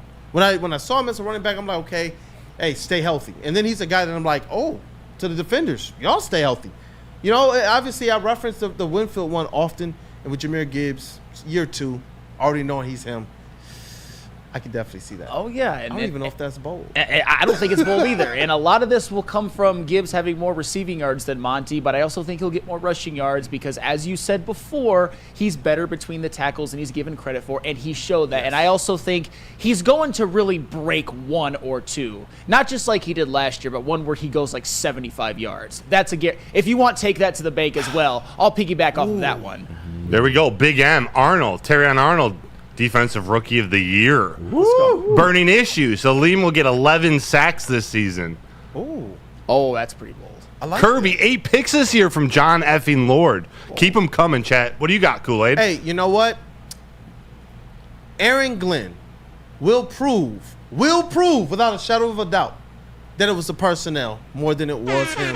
Take that to the bank. All right. I am confident in what this Lions defense can be. When you look at the fact that they made some really, really good improvements in the free agency, but you're also going to get some steps up from some of the guys that they depended on last year that were rookies. You're also going to get, in my opinion, a different animal in Aiden Hutchinson this year.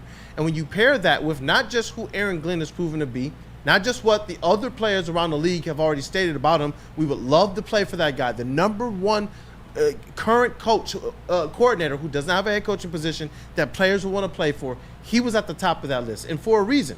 And what we saw him do last year to adjust on the fly as they were losing players, and as we could clearly see that they got guys who don't belong in the starting lineup right now. but he still found a way to get this defense over the hump and get this team just to the side, just a whisker away from the Super Bowl. You give him this personnel this year, I do believe that Aaron Glenn is going to prove, especially with the positional coaches, Terrell Williams, KG, a.k.a. Kelvin Shepard, and others. Jack Campbell. I do what I can. I'm looking forward to Aaron Glenn absolutely having one of those banner years for the Lions defense. Top 5. Take that to the bank, Flannel. Take that to the bank. I love it. Brett Middleton, JMO, 1K yards. I dig that. Jared Goff winning MVP, says Kyle Flews. And this one makes sense from Go Blue 7. Hutch wins Defensive Player of the Year. Ooh. I like that. KG, what do you got? All right.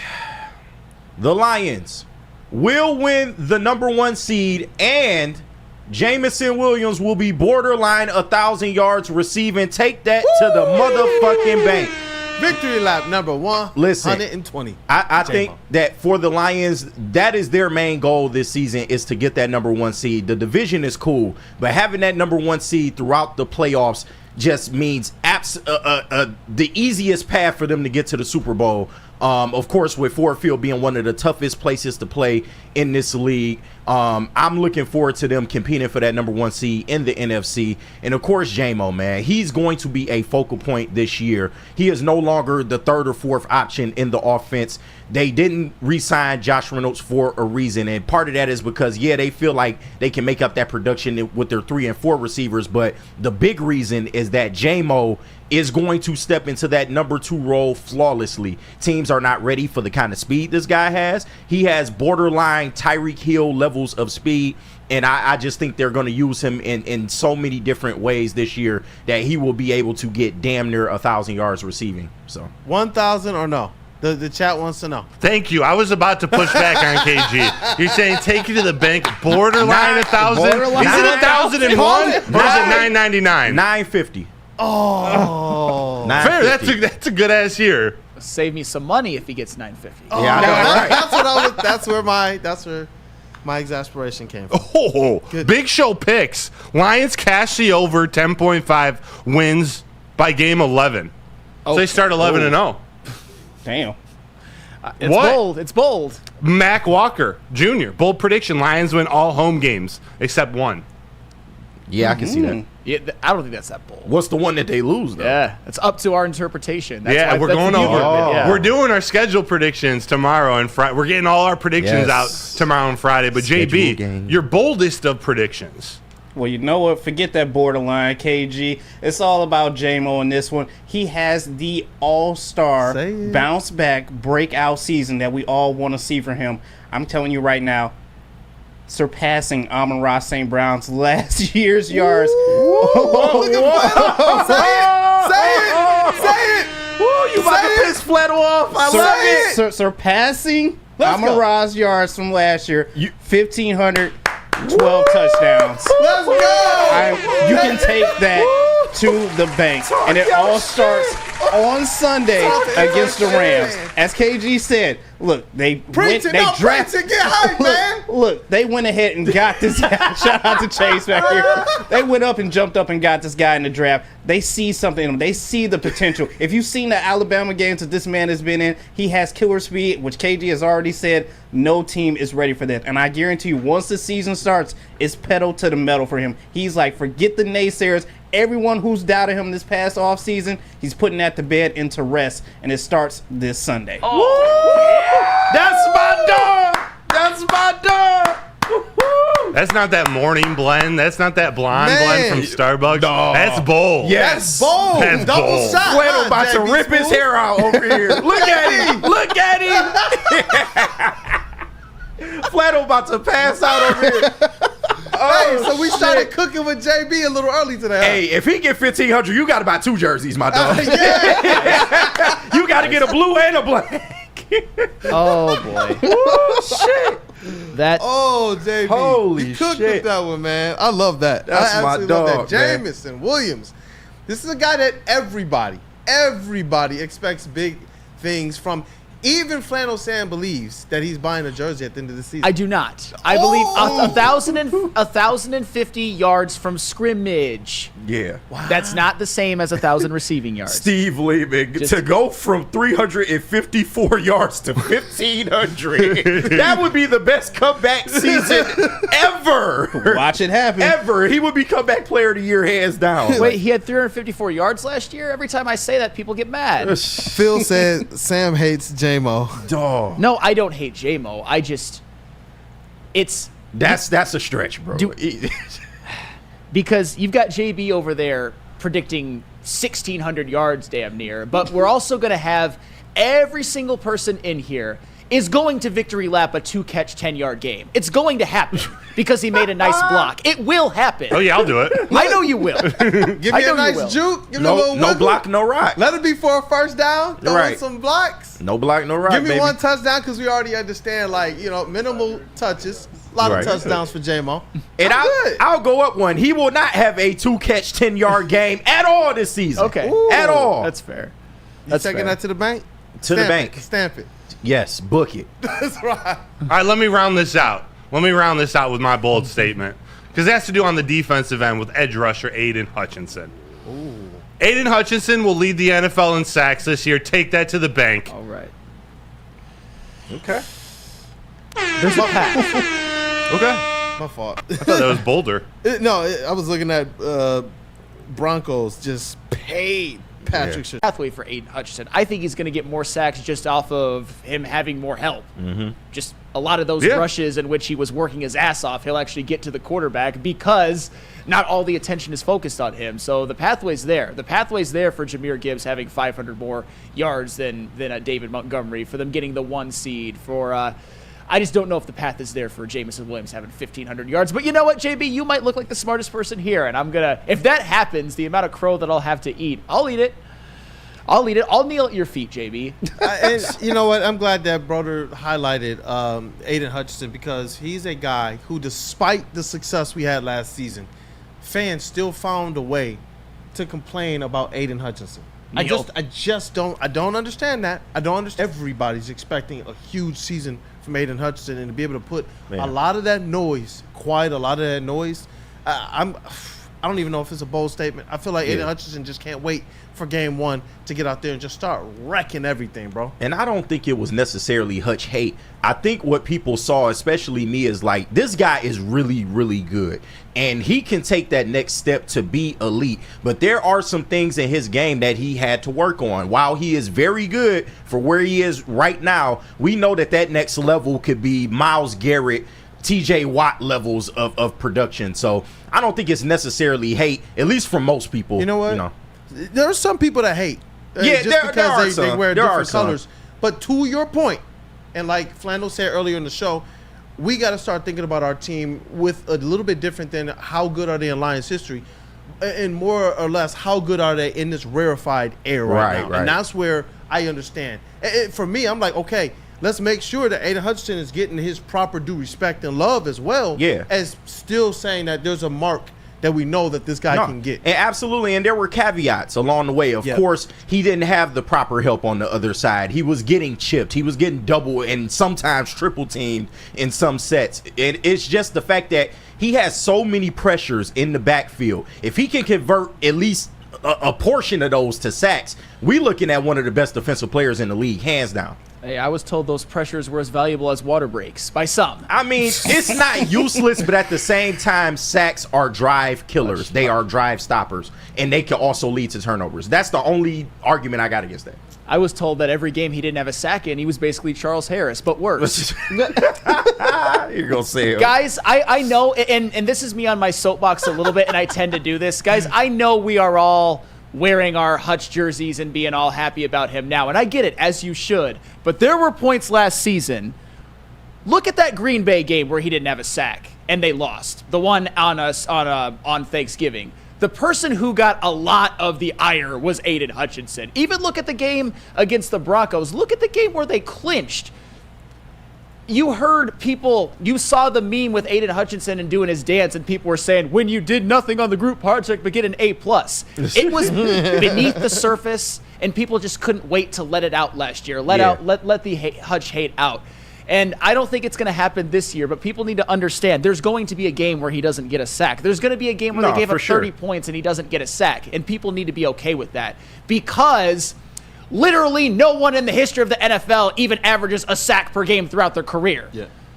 And we do know that Aiden Hutchinson is one of those types of players that when he gets going, you're talking about that stat piling up in bunches for him. Yeah, his motor is incredible. Yeah. So the only things the last year, the month where he didn't have a sack aside, the only things he really needs to work on in his game is his over pursuits and actually finishing at the point of attack when he gets to the quarterback, because there were plenty of times last year where we did see him get to the backfield. We saw him right in the face of the quarterback, and somehow the quarterback escapes him. And so that's the only thing with Hutch that he needs to work on going forward. And that's where you bring in a guy like Terrell Williams. Yeah. Why?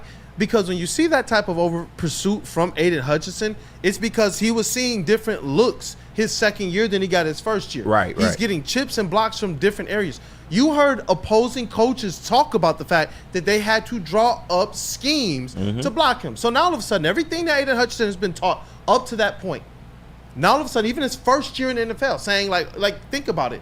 We've heard from Cade and other people say, hey, now I know what to work on. Yeah. He thought he knew what to work on, hit that second year, and all of a sudden you're seeing designed looks that you've never seen before. Yeah. Sometimes it takes a little bit of time, and then when you coupled up the fact that the secondary was bare, the linebacker group was growing, the only thing we could really depend on was Alexander Zanoni, and then surprise, Derek Barnes proved serviceable. Yep, no interior pass rush except Ali McNeil. Help, so it was a lot. There were caveats, like I said.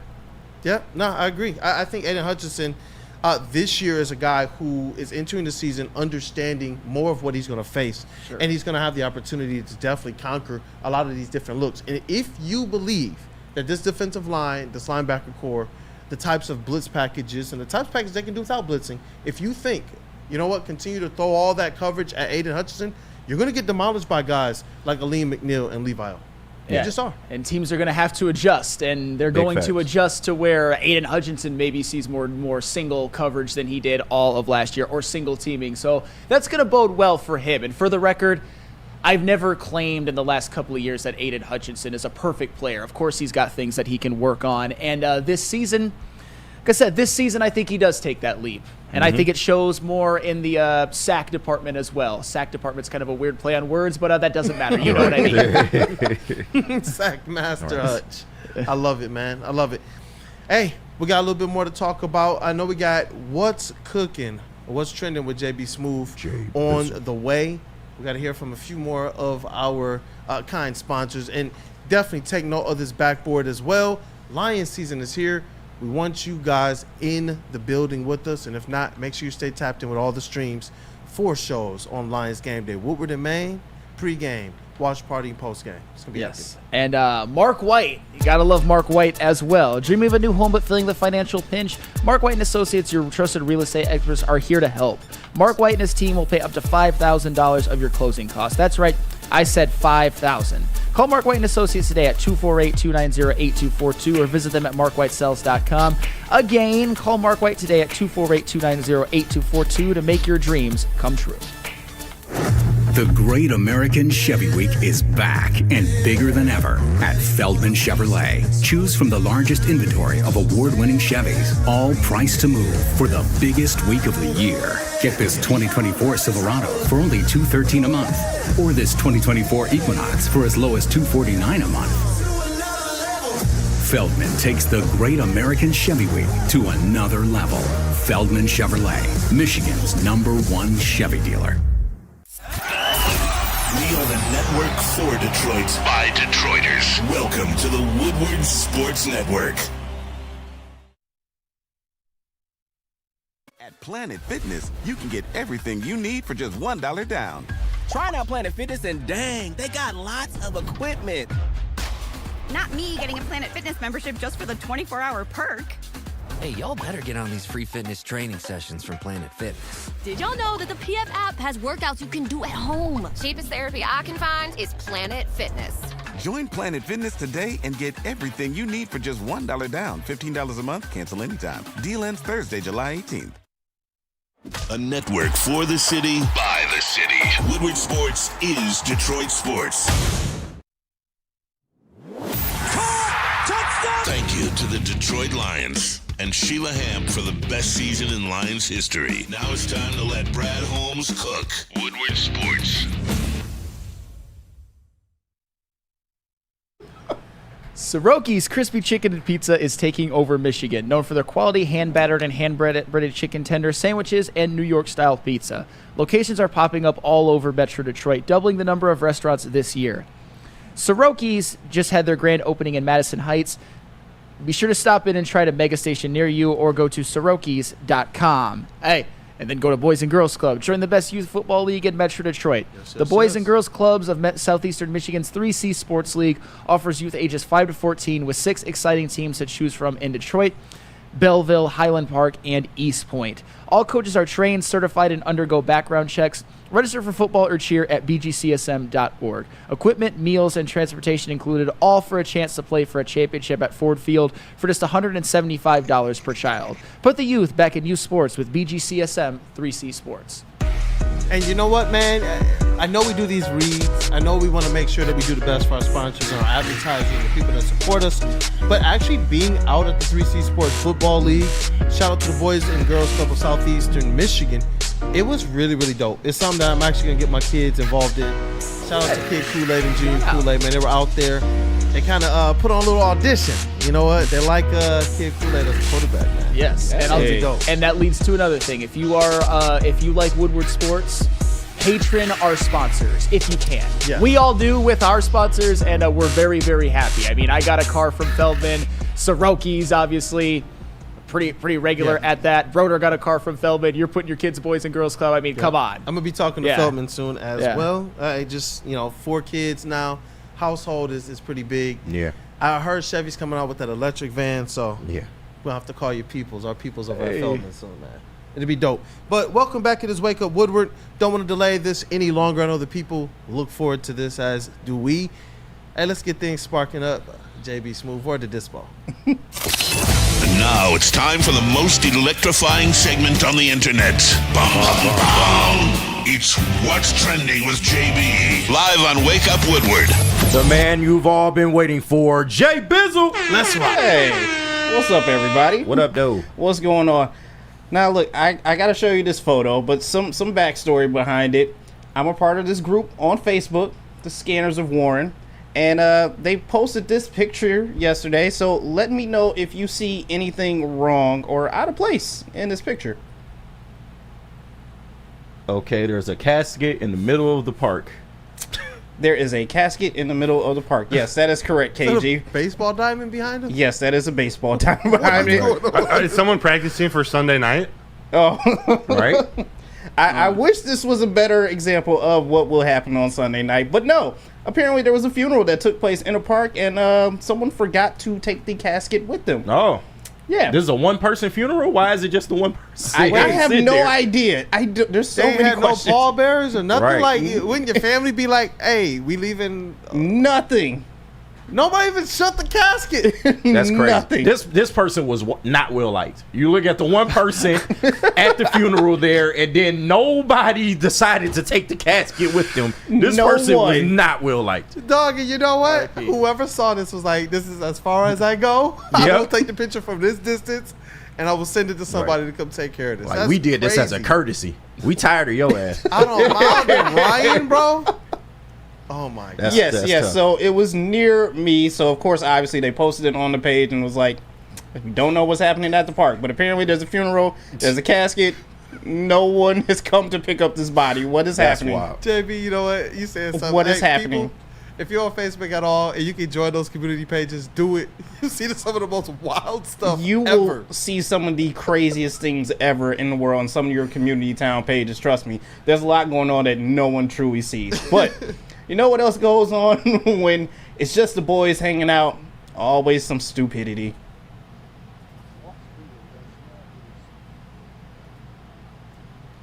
And lost the beer. Nailed it. A man was trying to hit the golf ball, but apparently just lost the beer instead. Dog. It's not just that he lost the beer. It's just that the ball didn't go anywhere either, dog. I love how much fun they're having with this too. It's awesome seeing people just having a good time, yo. You always got to make sure the beer is good. I don't know what's wrong with you right there, but you know what? Tell me you love your job without telling me you love your job. There's an analogy in there somewhere. I see you. I see you, Flannel. You got him. You got him there as well, too. Got him. Brian Wilson. The NFL season is fastly approaching, so you know what? This would probably be me at quarterback. Got me, Drew? Hey, Coach, I got you. I can hear you. What are we running first? 13Z, Devery Henderson, Chris Ivory, green right nasty, Z peel, fake slash 37, bite, X post, wide bite. That'll be the first call. Buster bluff, naked right, X post. All right, boys, gather around. Coach just said get open, okay? That's the play. Get open. That's it. Everybody, I don't even know if he was speaking English to me. Ready? On three. Here we go. Right. Look, Coach just said get open. Like Right. that's it, y'all. Just get open. Hey, he took me back to the That's epic, past, dog. though. Devery Henderson and Chris Ivory. Damn, that's a throwback, man. Jesus. Oh, dog, that's hilarious. That is hilarious. Everybody just get open. Just get open. Just plain and simple, get open. Finally, I will end it with this. I think this might be this little kid's last football practice. Oh, damn. Woo. Yeah, Queen Kool-Aid was like, that's it. That's the end of it. That's the end of boy that went football ready. career. Oh! Oh. It's Derrick Henry and Will Compton. Right. Oh, my God. That is bad, man. He went hard, though. Like, he went to make a big tackle there. He was too high, man. You got to get lower, You man. got to get You, low man wins every time they teach you that when you playing football coming up, man. He was way too tall, man. I'm happy to see that he was moving after that. But when you play Little League, you always got to get that one really bad hit, bro, to really get you adjusted to how contact feels. So that's a bad feeling. Yeah. Yeah, you know, this kind of reminds me, just a very quick story. When I played my very brief mediocre high school football career, there was a tackling drill. We were doing a practice, and whenever I would carry the ball in a tackling drill, I would sort of just let them hit me. But my best friend was going up. My best friend at the time was going up against me on a tackling drill, and this basically was him versus me. He just lit me up because I didn't go low. And he put me on my ass, and I was so upset with him. But I also, when I got up, I'm like, good hit, man. Right. You know what I mean? That's good hit. But it was embarrassing, bro. Yeah, oh, man. Well, that's it for what's trending, you guys. Let's hop into some mailbags. You damn right. Definitely do that. And while people get their mailbag questions, do you want to do the drawing?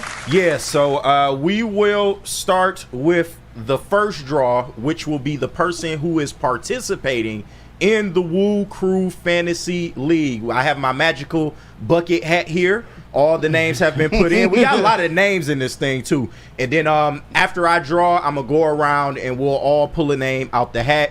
Of course, I'll pull for Justin since he's not here. But the person... Hey, explain what this is for again, just to remind people who maybe weren't tuned in yesterday or what we're doing with this fantasy league. So, this is the official WUW Crew Fantasy League. One of you guys in the chat will get to participate with us as a team in the league, and we will all be representing one member of the chat, which will be drawn here in this hat.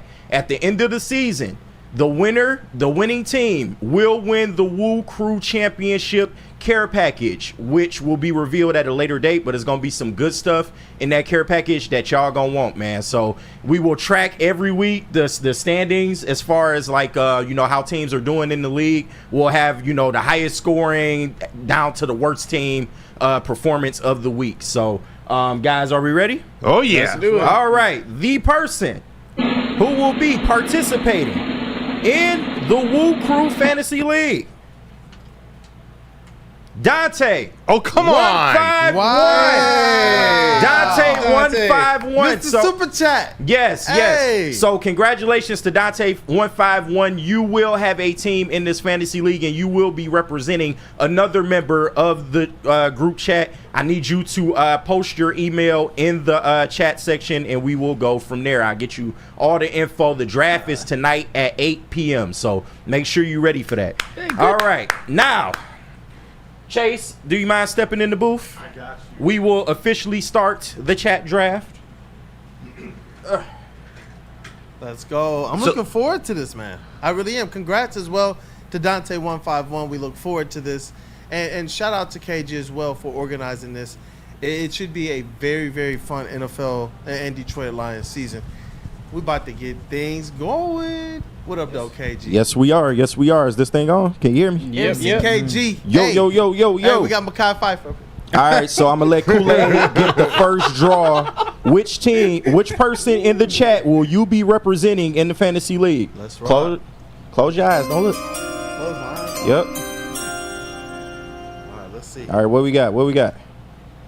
MJ in the chat. You are the first person selected. You will be represented by Kool-Aid's team What in up, the though, fantasy MJ? league. Let's go. Flannel Sam, you are next.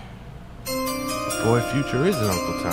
Patrick O'Hara. Patrick O'Fiara, I think it is. Patrick, is it? Yeah, Patrick O'Fara or O'Fiara. Don't know how to pronounce that last name, but All right, yep. you will be represented by Flannel Sam's team in this thing. JB, I got you next. Flannel, I wanted you with Shad or with Phil. I wanted you with. Here, by the way. Yeah, that's what I figured. I wanted you with an enemy of yours. You just hate to see him not feel being like we picked. should just You just hate to see Over it. under We 4 should just Chiefs make on it. Sam. All right, Jay Bizzle, my dog. right, it is your turn. Cats. I would quit Please the don't be league. Cat Spots, please. Yeah, I don't think Cat Spot is here. Hey, Ed O'Neal. Ed O'Neal has been drawn out of the hat. Word You to will be everybody. represented by JB Smooth's Let's get team on to Mr. Broder, Matt Bro 21. Who will you represent in the WUW Crew Fantasy League? Let's go. Get your hands dirty. James, let's do this, baby. James, Let's in go. the chat, you will be represented by Broder in the WUW Crew Fantasy League. It is now Chase's turn. Okay, I was gonna say you can do Justin. I don't mind. Oh, okay. You know what? I will draw for Justin. Let's see. That guy 62. Hey. That guy 62 will be represented by Young Justin in the fantasy So league. that dude Justin is representing that guy 62. Yeah. Let's rock. All right. All right. It is now your turn, Chase. I'm looking away. This is all random, by the way. All random. Everyone's wondering who Making James sure is. to Come look on, away. y'all. Yep. Mixing it He up mixing them real up. good. All right. I'll take off my glasses so I really can't see what I'm picking. Yep. He's blind. He is blind, Right now, people. everybody. Confirmed. All right. All right. Let's see what I got. Put the music on. Chin of Virus. Hey, Shinovirus, you will be represented by Team Chase in the fantasy league, and I Put it believe back in there. that is. Oh no, keep it, because I gotta know. All right, so yeah, I think we're done here. Commissioner, I have a question, Commissioner KG. Yes. Are we able to initiate a trade? So What? absolutely, the trade deadline will be November 15th in our fantasy league. This will be an 8-team league, 1 quarterback, 2 running backs, 3 wide receivers, a tight end, a flex position, and a defense. And you'll also get 10 bench spots as well. That's So right. We got to yes. figure out some type of way that Flannel can also represent Shad or something. Oh, perfect. Hey, JB, thank you for looking out. These are the rules to the fantasy Let's league rock. right here. Let's Everything that you need to know. The draft will be tonight at 8 o'clock, and tomorrow on the show, we will reveal the teams that we have drafted. Good luck to everyone this year. I look forward to whipping y'all ass. Man, and Shad wasn't picked. You just hate to see it. You just hate to see it. Oh, wait. Did I drew for Dante to be in the league. Did I draw? I don't think I drew. Oh, all right. Let me go up to the desk for this. Hold on. If he picks Shad, we're going to have to do a trade. All right, and the final drawing. It's gonna be that. This is the winning team, y'all. This is the team you want to be on. So let's see. Let's see. Hey. Let's see. Mixing them up. This is Mr. Here, Irrelevant? mixing him up. Okay. Still wagging. She is in here. Oh, yeah. Hey. Let's go. Chuckle Cheese. Hey. Chuckle Cheese, my dog. You are on Team KG47, and we are taking this lead. Congratulations to everybody that jumped in and wanted to be a part of it. And I look forward, once again, to busting y'all ass in the season. This guy, hey, Ed O'Neill, Super Chat 199. One of our participants, he says, Team JB, we here, go Owls, go Spartans. James. We here, baby. Because a lot of the chat fans was like, James, we know who you are, James. We know who you are. We're glad to have you a part of this as well. $4.99 Super Chat. He says, I am committed. Top 5 fluids. Top 5 fluids. That's a list that is being bantered about on Big D Energy. Man, good discussion. We're going number 1. This is going to be epic, man. I can't wait to do this. Thank you, KG, for putting this together. Chat family, stay tapped in. This is going to be pretty epic. We might have to find a way to get this out on socials as well as we follow along our fantasy football season. Does Dante get a partner? Yeah, isn't Dante? Does he get a second? Does he get a second We're one? going to draw for Dante. I swear to God, if Shot gets picked. If it's Shot, we're going to have to initiate the trade. Dad with Tourette says 2 of the people that won I've got blocked. I love you, Dad. KG, I don't think your mic is on. Dad. Mike. KG, your mic. Sorry, thought it was on. All right, here we go. Allen W. baby. Will be represented by Dante 151. So y'all two get together, discuss draft strategies. But yes, Allen W will be represented by Dante 151. Let's rock, man. Hey, I can't wait. This is awesome. It's cool to see, some of the regular names that are here and have been supporting for a while be some of the ones that signed up and stepped up to be a part of this. And obviously, if we do this right in the future, maybe we find a way to expand and do this with the rest of the chat family. At least maybe even just a chat-driven one, where the chat family does their own and we keep track of it as well. But thank you, KG, for this. Gotcha. Obviously, I'm not gonna understate how much it means to have people that know how to execute. Yeah, especially on the WUW No Crew. problem, man. Hey, we're gonna have fun this year. I'm looking forward to it. Let's jump into this mailbag before we close this show. So definitely, Broder has already teed things up for you guys in the chat. # Feldman mailbag. Let's get things going. Absolutely. Hey, but first, I got to tell you about Feldman. Yes. Since 1996, Feldman Automotive has been driven to provide a fast, convenient, and first-class car buying experience called the Feldman Advantage. With 18 locations, there's a Feldman dealership in your backyard. Visit feldmanauto.com to find the location nearest you. Feldman Chevrolet, Detroit's #1 Chevy dealer. It is now time for our Wake Up Woodward mailbag segment presented by Feldman Automotive Group. And as Broder's getting those teed up, we did have one from the beginning of the show. It was a super chat, and we held it for this segment. Mike Reed, $10 super chat, wants to know who's winning tomorrow night, Ravens or the Chiefs? We'll start off with Flannel. Chiefs. Look at that smile. Who else? Chiefs. I got to go. I'm going Ravens. I'm going Ravens. Yes. I kind of see this thing playing out similarly like the Lions opening night. I don't know. I got to go Ravens. So it's split now? It's split? Everyone, you got 2 Ravens, 2 Chiefs? Yep. What you going to do, JB? I hate to have to do this, but it's the Chiefs. Hey. Ooh. Three-peat. Flannel's Chiefs, right? Big show picks. Feldman mailbag. Is week 1 bigger than the Super Bowl week for you guys? It is for me. That's what Big Show Pick says. Does it feel like it? I mean, I got to go Super Bowl. It's in its own category for me, so I can't get on with that, Big Show. Yes, Super Bowl is in its own category, but the hype. Come on, man. It's Detroit Lions. Super Bowl expectations. I'm definitely hype enough. Let's rock. Herb Nash, Feldman mailbag. JMO over under 4.5 catches first Sunday, and also over under 55 yards receiving. Under both.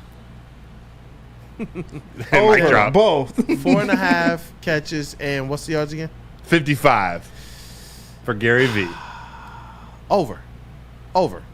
Let's go, JMO. I'm going over. KG? All right, what was the question? My bad. Next one, Vincent E. Feldman mailbag. What is the level of confidence that we have DJ Reader versus the Rams? level of confidence we get DJ Reader versus the Rams? I think he's going to play. I think he's going to have a good game as well. I don't think that the team kind of drops the hints that they have been if he's not. Oh, as well as DJ Reader. Looking forward to a big game from the Detroit Lions overall Sunday.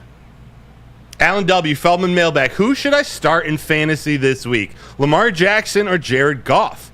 Lamar's same. going up against a tougher defense, and I feel like Goff is going to go off, so I don't know. Jared Goff. Jared Goff, yeah. Jared Goff. Because of the defense? Yeah. Because Lamar's going up against the Yep. Chiefs and Goff's going up against the Rams? Yep. Yeah. Can't deny that. This is a good one from earlier. Ed O'Neill. What would you call for the first play of the game on offense if you were the Lions? And I'll let you guys think for a hot second here. I responded earlier.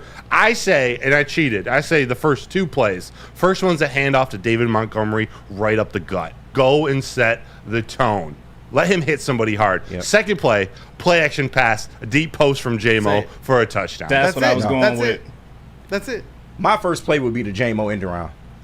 My first play, I It was going to hasn't say, failed. I don't know what the play is, but the player, let's just go on ahead and get J-Mo started off the right way, man. Let's Yeah. rock. Run right behind Penei Sewell. Which running back? It's actually really good. Gibbs. Oh, Gibbs. Yes. As your first. Okay, I like that one. He should be. I know. At least for me, at least in my opinion. I know. I like that. I like that one. Dante151, Feldman mailbag for KG. Is the fantasy draft going to be random on who goes first, or is it going to be a set order? Tell us about this draft, and I believe that is the last question. Mr. Aid. Yeah, so it will be a randomized draft, and it will be snake order. So whichever position you get, it will reverse the second time through. So, Hey, I can't wait. This is awesome. When we talk about the different segments, the ones that also get our chat family involved, it's just going to be awesome. I can't wait. Football season is upon us. College football is here. Detroit Lions are here. Right around the corner, we got Red Wings and Pistons as well. Yeah. With the Tigers still making some noise. They made some ground without playing a game. It's going to be interesting into the season for them. But, man, game week has been hyped. This show has been hyped. Thank you guys for supporting us today. The entire Wake Up WUW Crew. With that dude, Justin, he is in school. Intern Chase in the building. Man, it's been a show. Shout out to the legend Rod Beard, sports editor-in-chief of the Detroit News, for giving us his time for a couple segments today and broke it down over 3 or 4 of our pro teams as well as college teams. Ready to get this thing broke down? Oh, yes. Let's go. It's been a day. It's been a day. It's been a day. If you haven't got an opportunity to, make sure you guys go ahead and smash that like button. Shout out to Intern Chase, that dude Justin, our credentialed Tigers and our Lions reporter and writer, that is Matthew Broder, in the Pistons drip today. I love it. It's Wagon Wednesday. still wagging. Daddies. Still wagging. That tail still wagging, boy. Let's rock, man. Hey, to the vet of the network, it is Flannel Sam. I'm telling you, nobody's more prepared than him. Hey, don't forget to watch the Tigers this week, because they're only 4.5 out of the wild card. I know it's not as exciting to talk about them as the Lions of Michigan right now, but go make a run, boys. Go make a run. Man, that gets me pumped up to this elite, this wonderful, this magnificent. I'm talking about some hard-working dogs. Yep.